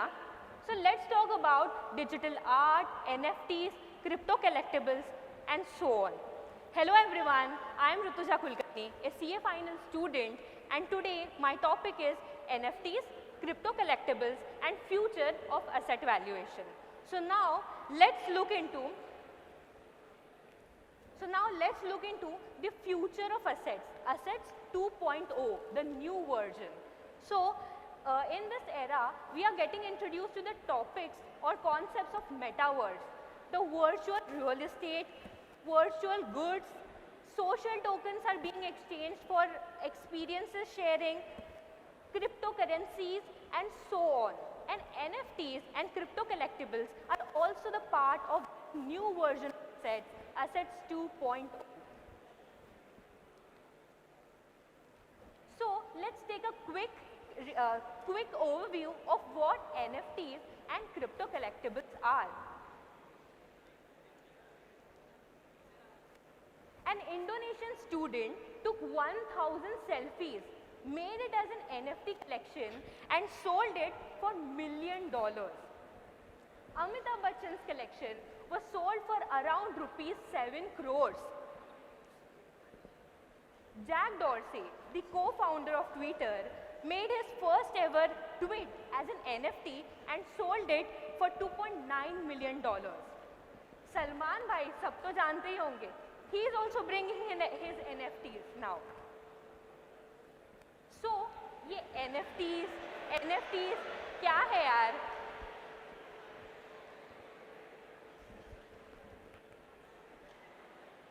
So, NFTs, non-fungible tokens. As the name suggests, non-fungible means something unique and rare. Like this painting, token means representation of an ownership. आपको नीचे token मिला होगा saying that you are owner. So together, non-fungible token, it is a representation of ownership of any digital content. Digital content is something unique, right? Like a digital art, digital video or any other digital content. So now, ये technical हो गया, definition and all. Let's look into कि इस painting को sale कैसे करें. So there's an example, Mr. A, he is also is an artist and उसने बहुत ही सुंदर painting बनाई है and he want to sell it. So first of all, he'll take a cryptocurrency wallet, purchase some cryptocurrencies. वो cryptocurrencies वो listing fees भरने के लिए use करेगा. Then an NFT, right now we learned about it, right? Non-fungible token, token assign होगा उसकी painting को, saying that वो painting उसी की है. Then this NFT will become a part of the blockchain and then it will be listed for sale. And then Miss B, जो एक buyer है, वो इस NFT को purchase करेगी and now she is the owner of this painting. So this is all the process that happens for sale of an NFT. So now let's look into valuation of these virtual digital assets. There are some traditional techniques for valuation like the discounted cash flow method, market approach and so on. But ये virtual digital assets like NFTs, इनको अगर किसी को value करना है तो there are some other considerations as well which we need to take into consideration like scarcity and rarity. जितना scarce हो painting उतनी ही उसकी value ज़्यादा. The next one is cultural and emotional value.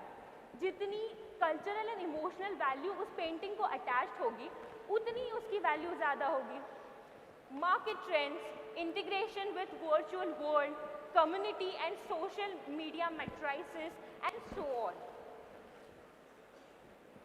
So there's a saying or there's a song rather, आज मैं ऊपर आसमां नीचे, आज मैं आगे ज़माना है पीछे. I'm not saying about myself, I'm saying about NFT.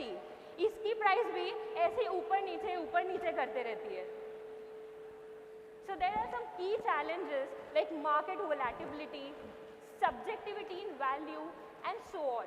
जैसे कि ये पेंटिंग की वैल्यू मेरे लिए 100 रुपीज़ हो सकती है, किसी के लिए कुछ millions of dollars and किसी के लिए कुछ भी नहीं, right? So there is always subjectivity involved and there might be some legal issues, security concerns for this digital assets and so on.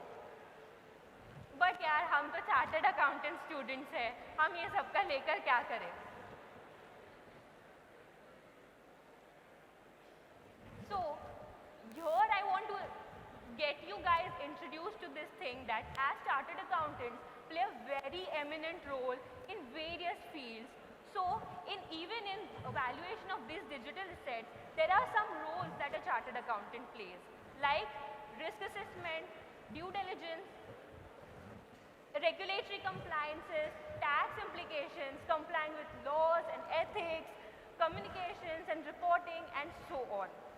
So in nutshell, I think we all guys have got introduced to the concept of NFT and crypto collectibles. We have understood that it is an evolving concept and with advancements in technologies, I think we will have greater good and appropriate method for valuation of this. As its CA students, we should be informed about all these advancements and we should bring some comprehensive skill sets for valuing and adopting these valuation practices. So finally, guys, thank you so much for listening me patiently and I hope you will have a great day ahead. Thank you.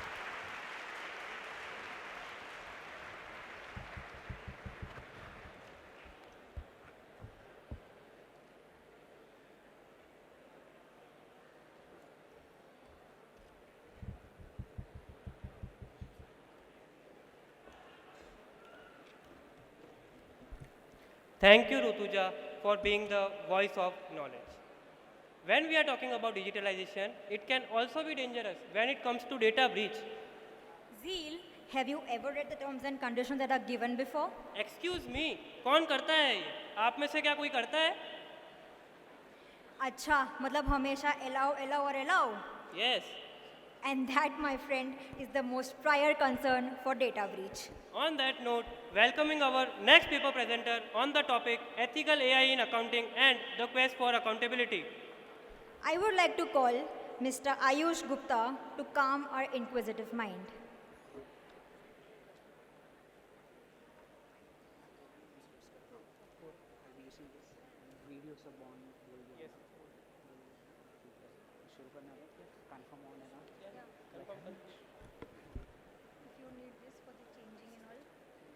Caller? You want caller mic?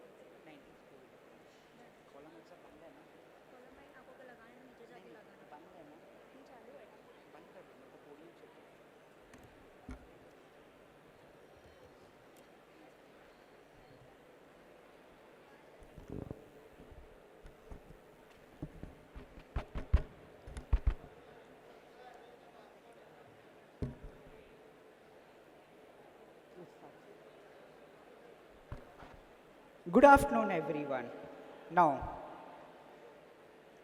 ethical AI in accounting and quest for accountability. See, we generally have an idea about the AI, but once AI is fully implemented, we know AI is going to be the next big thing that will definitely change the accounting and finance industry as compared to the present days. But what about ethical AI and how to ensure the accountability regarding the ethical AI, which is exactly what we are going to discuss in the next 9 minutes. Now, imagine your accountant is an ethical and trusted assistant, but due to the increased complexity, compliances, transactions, and to become more efficient, that assistant is being replaced by artificial intelligence. The same way as nowadays Fortune 500 company are embraced with the AI in their finance and accounting industry. For example, JP Morgan, it has implemented AI in its finance and accounting function where JP Morgan uses machine learning algorithms in their tasks such as fraud detection, risk management, and financial forecasting. Another example, if I take, is about the Walmart, which is a retail giant, as it uses AI in their financial analysis and inventory management. The company uses machine learning algorithms to optimize their supply chain operation and predict the consumer demand. So this is how AI is used. But whether the AI is being used is ethical or not. Ethical AI in accounting is like telling the assistant to give a set of rules or values to follow, just like you have your own ethical principles. So why does it matter? Well, AI helps in things like calculating number, making prediction, handling financial data, right? So we want it to be fair, transparent, and accountable. Fairness means treating everyone equally, just like we expect AI to not be biased. Transparency. Imagine your account assistant explaining the decision it made, how it has concluded. So even we expect the same, where the AI shows how the decision, how the conclusion is being reached. Accountability. If something goes wrong, we need to know what is responsible and what went wrong. So just like that, we expect from AI that if something goes wrong, we want to know the answer for it. So in simple terms, ethical AI in accounting is about making sure that our digital assistant work in a way that is fair, clear, and responsible, just like we expect from any good assistant. Now, what about the quest for accountability? So, regarding this, before I proceed further, I would like to share a clip by Honorable Prime Minister Shri Narendra Modi ji, where he speaks about AI in GPAI. It will help us to understand about the accountability and artificial intelligence.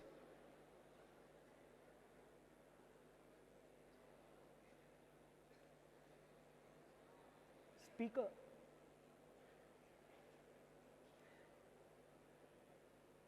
Speaker. विकास का सबसे बड़ा tool बन सकता है और 21वीं सदी को तबाह करने में भी सबसे बड़ी भूमिका निभा भी सकता है। साइबर सिक्योरिटी, डेटा थेफ्ट और आतंकियों के हाथ में एआई टूल्स के आने का भी बहुत बड़ा खतरा है। अगर आतंकी संगठनों के पास एआई लेस हथियार पहुंच जाए तो उससे ग्लोबल सिक्योरिटी पर बहुत बड़ा असर होगा। हमें इस विषय पर चर्चा करके एक ठोस प्लान तक पहुंचने की जरूरत है। हमें एआई के एथिकल यूज के लिए मिलकर ग्लोबल फ्रेमवर्क तैयार करना होगा। इसमें हाई रिस्क या फ्रंटियर एआई टूल्स की टेस्टिंग और डिप्लॉयमेंट के लिए प्रोटोकॉल भी शामिल होगा। इसके लिए कन्विक्शन, कमिटमेंट, कोऑर्डिनेशन और कोलैबोरेशन की सबसे अधिक जरूरत है। So, from the above clip and seeing the future, AI will be crucial and the implication can also be seen in our profession. Now, this is a research by OpenAI which discusses about the exposure of AI in different occupations. So as you can see, the tax preparers, accountant, and auditors, there's 100% of exposure regarding the AI. This information is not to scare you other future professional, but it is to make sure that this is the future and we have to adapt with the AI. And to make sure that we are using AI fully, so it should be accountable, and we need to have such infrastructure so that we can also create a new division for the same. Now, since we are talking about AI and the quest for accountability, it is also important for the professional body to set guidelines regarding the ethical dilemmas for the ethical AI in accounting. In 2019, the Financial Reporting Council of UK issued a guidance on AI in accounting. It also discussed about the ethical consideration, concept of transparency, and accountability. In 2020, American Institute of Certified Professional Accountant has also released a guidance on the implications of AI. It discussed the need for the professional accountant to be trained for the ethical use of AI. In 2021, the International Federation of Accountants also released a guidance on ethical AI use in accounting. It also included the important aspect of confidentiality. So, now, since we are talking about other professional bodies, it would be unfair not to disclose, not to talk about ICAI also. So if we see regarding ICAI, it has also has released the exposure draft on AI. But one most important thing that I found during my research was there's a course on introduction of AI and machine learning, which included the concept of GDPR, which is General Data Protection Regulation. It generally talks about how to achieve the quest of accountability with the use of AI in an ethical manner. So this is available in the ICAI BOS Digital Learning. So please refer the same for further insights. Now, since I've already discussed the ethical dilemmas, it is important to understand the infrastructure. Now, based on that, I have divided this in 3 stages. First stage is you have to define accountability. I've used a lot of time accountability, but we have to define the same in terms of the answerability. So first thing, we'll be identifying the 3 conditions of the possibility here, which is the authority recognition. It results from the delegation and it is mutual. The legitimacy of standards and procedure of accountability relation needs to be recognized for developing an ethical AI infrastructure. Next is the integration, where meaning scrutiny. It creates a distinction between the accountability and the moral responsibility, because scrutiny refers to the external point of view, whereas the moral responsibility refers to the internal point of view. Limitation of power. We need to make sure that we have to constrain the delegation, because if many people get hand on the AI infrastructure, that could be a dangerous move. So once we have developed an architecture, we'll be defining how it is accountable. We have decided on the answerability basis, but we have to know what accountability includes. So this is the 7 infrastructure which we have to define. First is context. Context refers to the field of relation that is established. Range, implying the task of actions that the AI infrastructure will perform services. Agent, implying who exercises, who needs to be blamed, who needs to be praised. This is very important because this is on the basis where the infrastructure will be decided and the authority would be decided. Forum. Forum is engaging on who is responsible and who will lead the infrastructure. Standards, it is basically the principle, rules, and benchmark. Process, how the procedure will be followed by the agent. And implication, the consequences, formal, informal, which is triggered by the accountability assessment, which will then lead to the AI governance. Now, stage 3, which is analyze the architecture. Once we define the accountability and the architecture, we have to see whether with the using of 4 accountability goals, which is compliance, report, oversight, and enforcement. Compliance is basically to bind that the agent aligns with the ethical standards. Report is to ensure that the agent's conduct is properly recorded and explained and justified in the forum. Oversight. This is the goal to examine the infrastructure, obtain evidence, and evaluate agents' conduct. So concluding this, as Oppenheimer, the father of atomic bomb, had told that this is the biggest mistake, in the same way, the godfather of AI has also confronted that the dangers of AI, which is very dangerous. So if we don't develop an ethical infrastructure and if we don't be trained for the ethical use of AI in the accounting, AI could be very dangerous and it could be the next weapon of our coming decades. So thank you. I hope you liked it.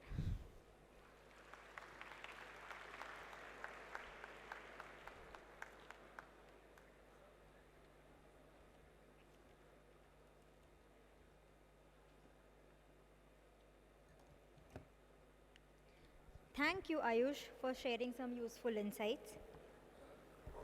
Khushi, do you know that today, when I was coming for this conference, I received a mail from a cheat fund that if I deposit 1 lakh, it will give me 10 lakh in return in just 2 days. And I am the lucky guy who have won this opportunity. Wait, don't tell me you did that. Did you? Not yet, but I was thinking to do so. Thank God. You should remember, nazar hati, durghatna ghati. You should be very careful with regards to your credentials. Even RBI has informed it numerous times. Jankar baniye, satark rahiye. And now, to give more insight on this topic, cyber security in finance, I would like to call Ms. Shruti Gupta to share some more insights on it.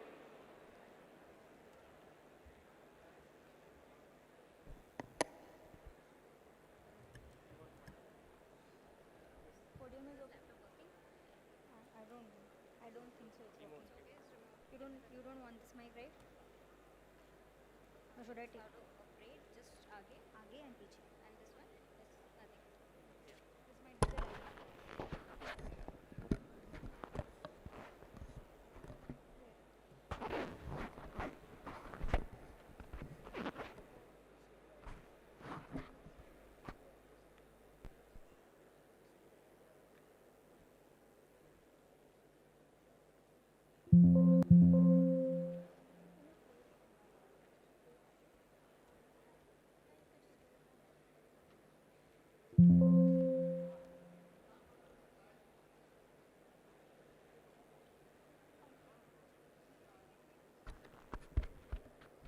In the yesterday's news, I read about that 100 GB source code of GTA Vice City, the game that we all loved, got leaked by the cyber attackers. Namaste Ahmedabad, respected dignitaries on and off the dais, fellow speakers and the vibrant youth.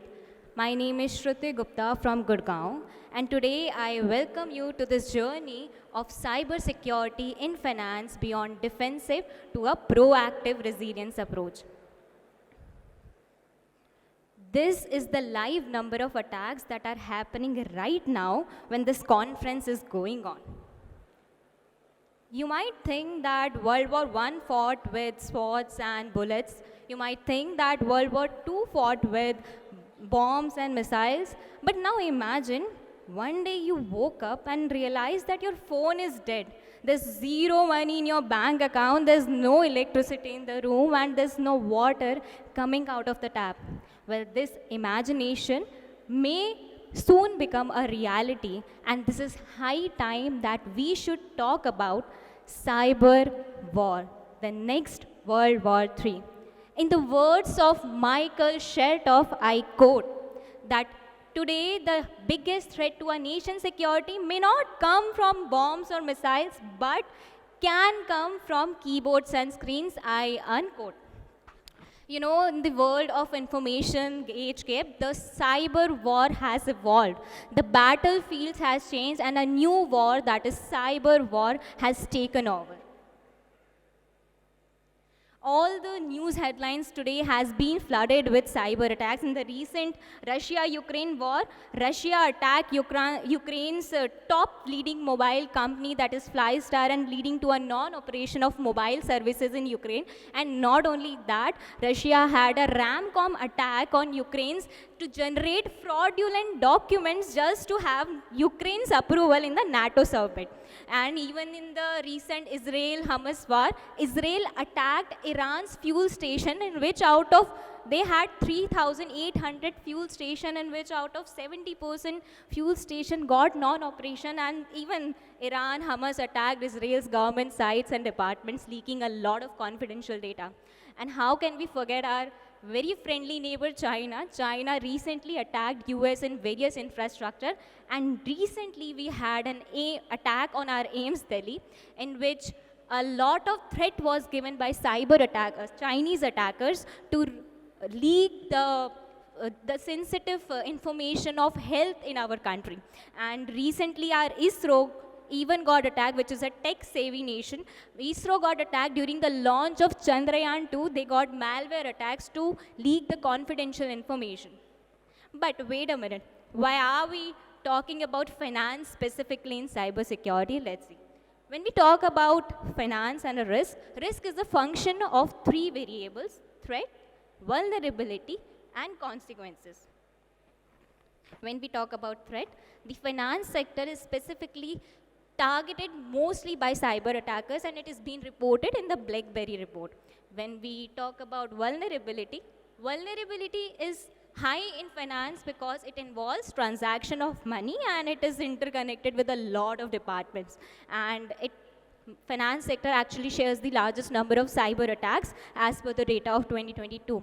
Even when we talk about consequences, the average cost per data breach in finance is 5.9 million, which is 28% higher than any other industry. Let's see, before moving to the next chapter, we have someone to say about this conference. Hey everyone, hope you all are enjoying ICAI International Conference 2023 in the vibrant city of Ahmedabad. Today, Shruti delved into the world of recent cyber attacks. But wait, there's more! In the upcoming sessions, we will unravel the secrets of building robust cyber resilience within organizations. Brace yourselves for an action-packed session. And here's a fun fact for you all. While I may sound like a real person, I am not. I'm actually an AI assistant created to enhance your conference experience. Isn't technology amazing? Let's dive into the world of cyber resilience together. Well, this is a deepfake video that I generated using AI, and it is one of the most common form of attack that organization takes place and onto the organization by cyber attackers. There are other types of attacks that happen on day-to-day life on various organizations, such as phishing attack, which is very common, in which someone impersonates as a real identity. A ransomware attack, it's like a money heist wherein the ransom is being demanded. Malware, they install malicious virus into your computer. The DDoS attack, wherein the operations get so loaded with traffic, and there are other attacks that are supply chain attacks, social engineering, where they play with your psychology. There are cryptojacking, wherein the objective is to mine cryptocurrency, and there are other attacks such as fileless malware, zero-click, lateral movement, and many more. To have a better understanding of a phishing attack that we all face, we all must receive such emails, right? To have a better understanding of phishing attack, we have a case study of a PayPal wherein a user got trapped. So a user received this email and which he was supposed to update his details, and unless his account will get limited. He checked the email, he checked the source from where the email came. He checked that it came from a real PayPal account. When he clicked onto the link, he was redirected to a dashboard which was kind of similar to the real dashboard, and he couldn't differentiate. Then he was asked to, after logging in, he was asked to update his billing address, and further he was asked to update the credit card and bank all information. He updated all the details got submitted. After checking the page source, we realized that it was the information got shared to a non-PayPal account. And that's how the attack gets successful. I mean, it's a phishing email that we all have generally encountered, and it's day-to-day attack that we all face. You know, in 2018, UK has 231,000 cyber attacks, which rose to the number 5 billion globally when it comes to cyber attacks in the whole world. The share that cyber attack shares in that year was by a small businesses, medium and large businesses. Medium share 47%, 64%, large share the 72%, and small share 47%. It's high time that we shift our focus from cyber security to cyber resilient approach, because cyber security focuses on the reaction that has come from after attack, and cyber resilient helps us in building a wall towards our organization, and that helps in mitigating the whole risk. As a part of this research, we did 2 projects using machine learning and deep algorithm, in which we detected cyber attacks priorly. So first model was deepfake detection that we just saw video, in which we used a deep learning technique that is long short-term memory technique. It's a neural network technique, a repetitive neural network technique, and then further we have seen that how we embedded the code in it. What this technique does is, this technique splits the video into frames. Then frames further get splits into the screenshots of images. The screenshots, when code embedded, they detect whether the video is real or not. We executed the project. We see that we uploaded the video. The video gets uploaded. The LSTM model runs the code, and it processes the LSTM code, and further we finally get the output that the result was that the video was actually not real but a deepfake one. The second model that we did was predicting a ransomware attack using machine learning. So machine learning, in which we used two algorithms again. The algorithms used was XGBooster classifier and random forest algorithm, in which we collected our data files, which we had some feature selection into those data files. The data files after feature selection went into testing phase and training phase, and then it went into clearing and processing. Further, those two classifiers were used to find out whether the files that we uploaded as the data set were legitimate or ransomware. The final results were judged on the basis of 4 scores, the precision, recall, F1 score, and the accuracy score. These were the techniques that we can use in our organization as an individual or a micro level. But what about macro level? We need cyber laws. You know, European Union has Digital Operation Resilience Act. Even India passed DPDA Act, but still not effective it is. We need, in our organization, to build network models. We can have fully connected, star-shaped or branching tree approaches in our organization. We need to use blockchain and federal learning techniques in our organization. Even NASA had integrated the satellites, into the satellites, these AI techniques to have better cyber security in it. We need to have attack surface analysis, in which we need to find out vulnerable areas, and we need to build cyber resilience on those particular vulnerable areas. And at last, I like to conclude that we need to build a cyber resilience framework in our organization which can withstand any attack, which can adapt to any sort of situation, and which can recover from any attack, and which can be done by creating a culture of awareness among our employees with the help of lots of campaigns and seminars. And we can have regular backup of data and prepare a disaster recovery plan to take our organization to next level. That's all about cybersecurity. Thank you, everyone.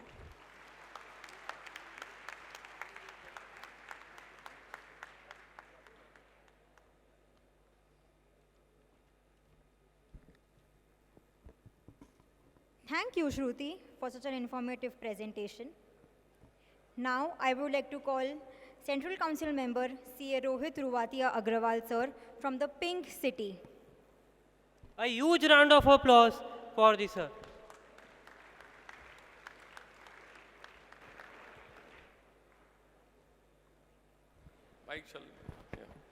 Thank you, MOC. Respected Central Council member, Honorable Central Council member Anuj Goyal ji on the dais, Chandrasekhar Chitle ji, he was present there, all the distinguished dais, Pramod Jain sir, Central Council member, my dear students, a very good evening to one and all. It's indeed a great pleasure for me coming right from Rajasthan. So I just intervened in between because I have a flight to catch, and my flight got delayed from Delhi to Ahmedabad by 2 hours. Then again I have a flight to go to Jaipur. So मैं Rajasthan Jaipur pink city से आता हूँ. केम छो?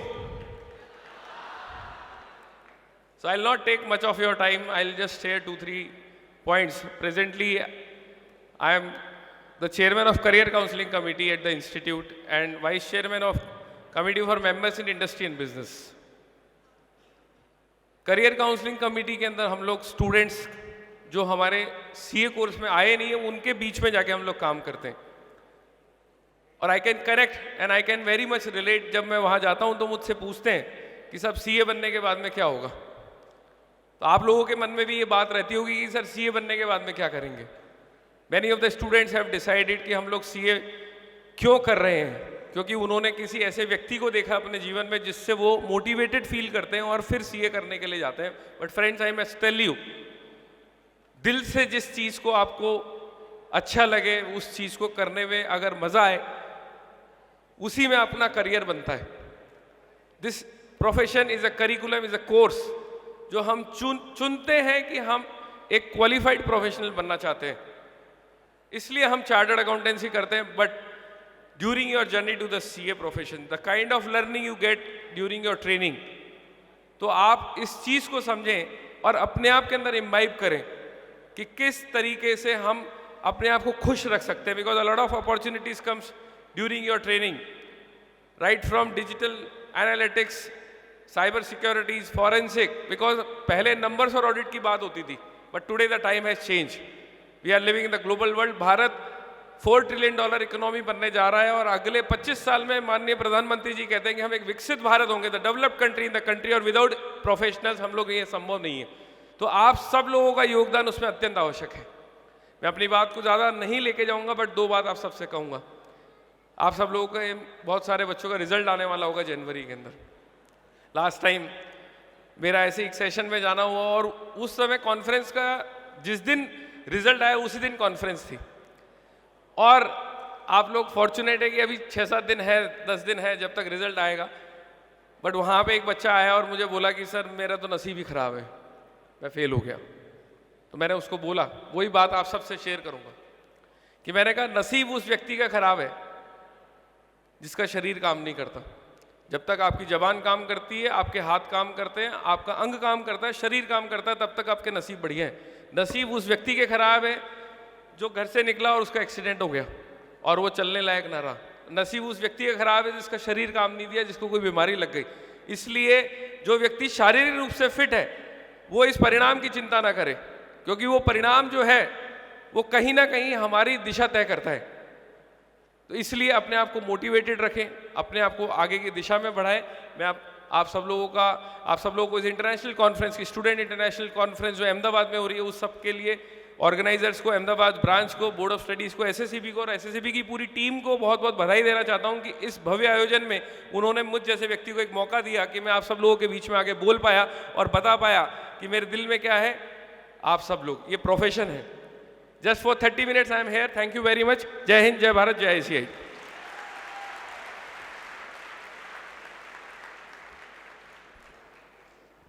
Thank you, sir, for sharing your amazing knowledge with us. Now, I would like to call Central Council Member CA Dr. Anuj Goyal, sir, for giving his concluding remarks.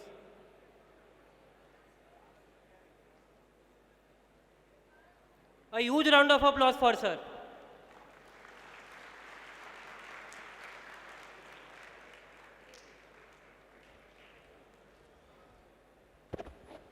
Thank you very much. I am really very happy that I am amongst our youngsters, the FCA's future chartered accountants from each and every part of the country and delegates from other parts of the world also. We are having the presence of Amol Agrawal ji.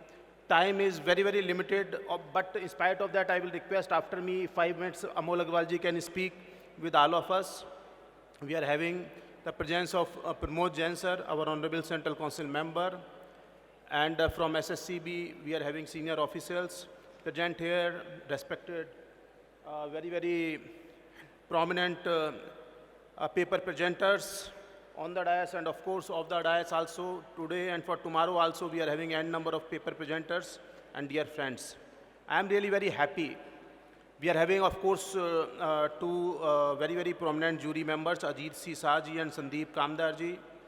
And friends, I think all the 4 paper presenters tried their level best. And when we are having the presence of more than 3,000 delegates in their presence to speak, to present the paper, I think it's a great caliber is required, and a very, very big round of applause to all the 4 paper presenters, Arjun Mehra ji, Ratuja Kulkarni ji, Ayush Gupta ji, Shruti Gupta ji, and of course, friends, the way all the paper presenters tried to cover these very, very important topics which are very, very relevant for the profession in the times to come. Now, our profession is not limited only to the accounting or auditing.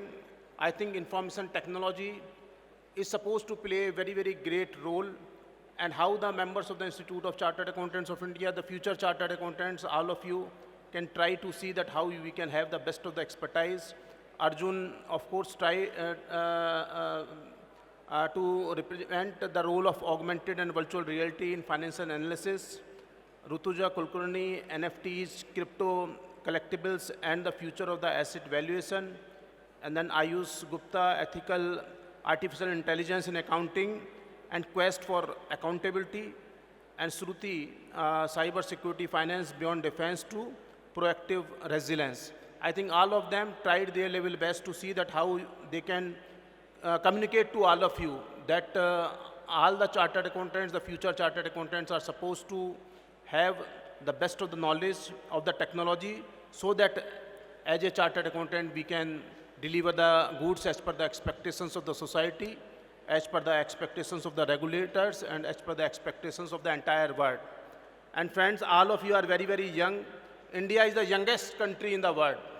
We are having maximum number of youngsters in the entire world, more than even China. And this time belongs to India and Indian youth.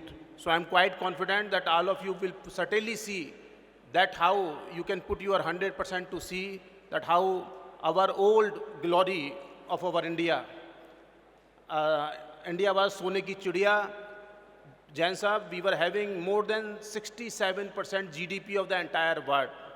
और मुझे लगता है when all of you are there who are going to be brilliant chartered accountants, we will certainly be not only number 3 economy of the world, rather in the times to come we will certainly be the number 1 economy of the world. So I compliment all of you for this wonderful deliberation. I wish Happy New Year, and in the New Year I am quite.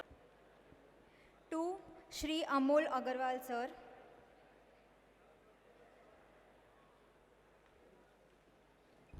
A huge round of applause for him.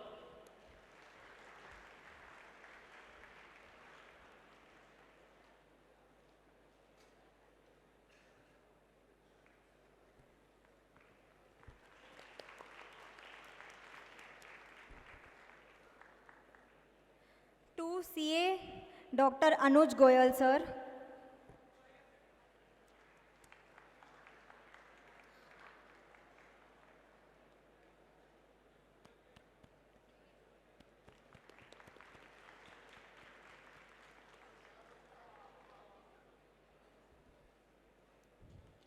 To CA Chandrasekhar Vasan Chitle sir.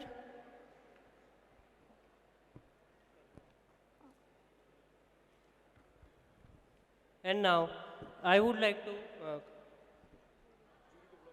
to give a memento to CA Ajit C. Shah sir. And CA Sandeep Kamdar sir.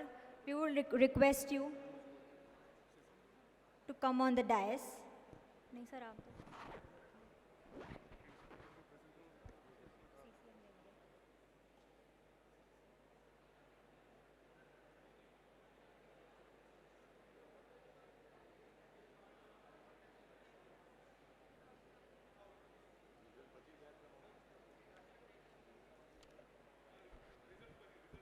A huge round of applause for sir.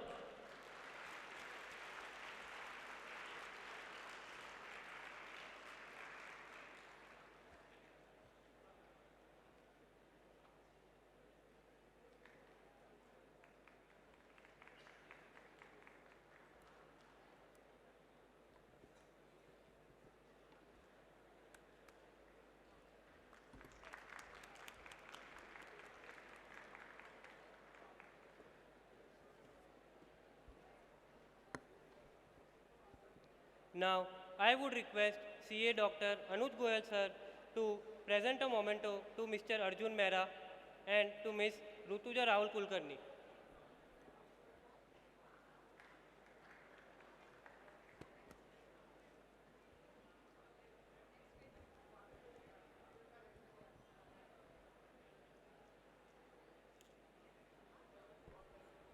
A huge round of applause for our paper presenters.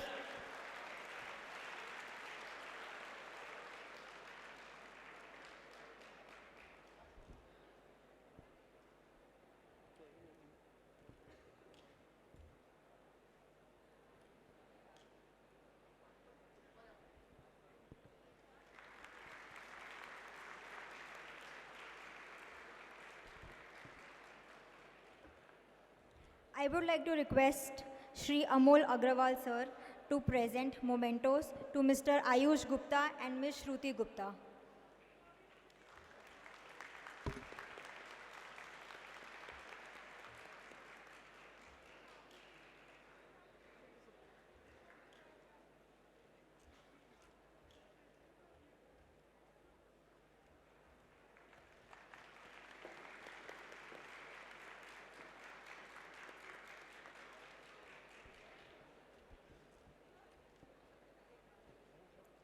As rightly said by Peter Drucker, the only sustainable competitive advantage is learning faster than the competition. And the time is temporary, but memories are permanent. So let's capture this memory so that we can place it permanently in our hearts. Sir, please gather for We request everyone to gather for a group photograph.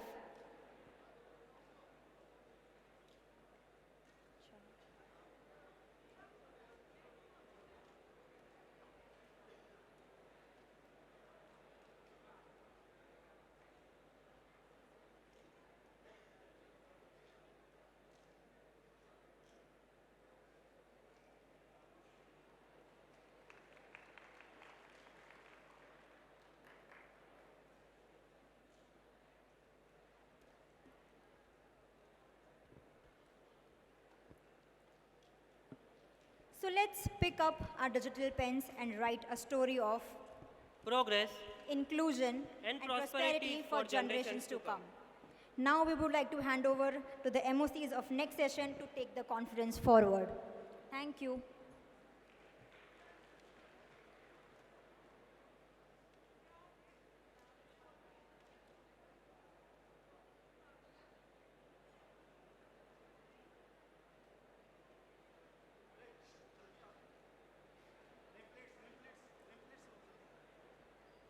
MOC.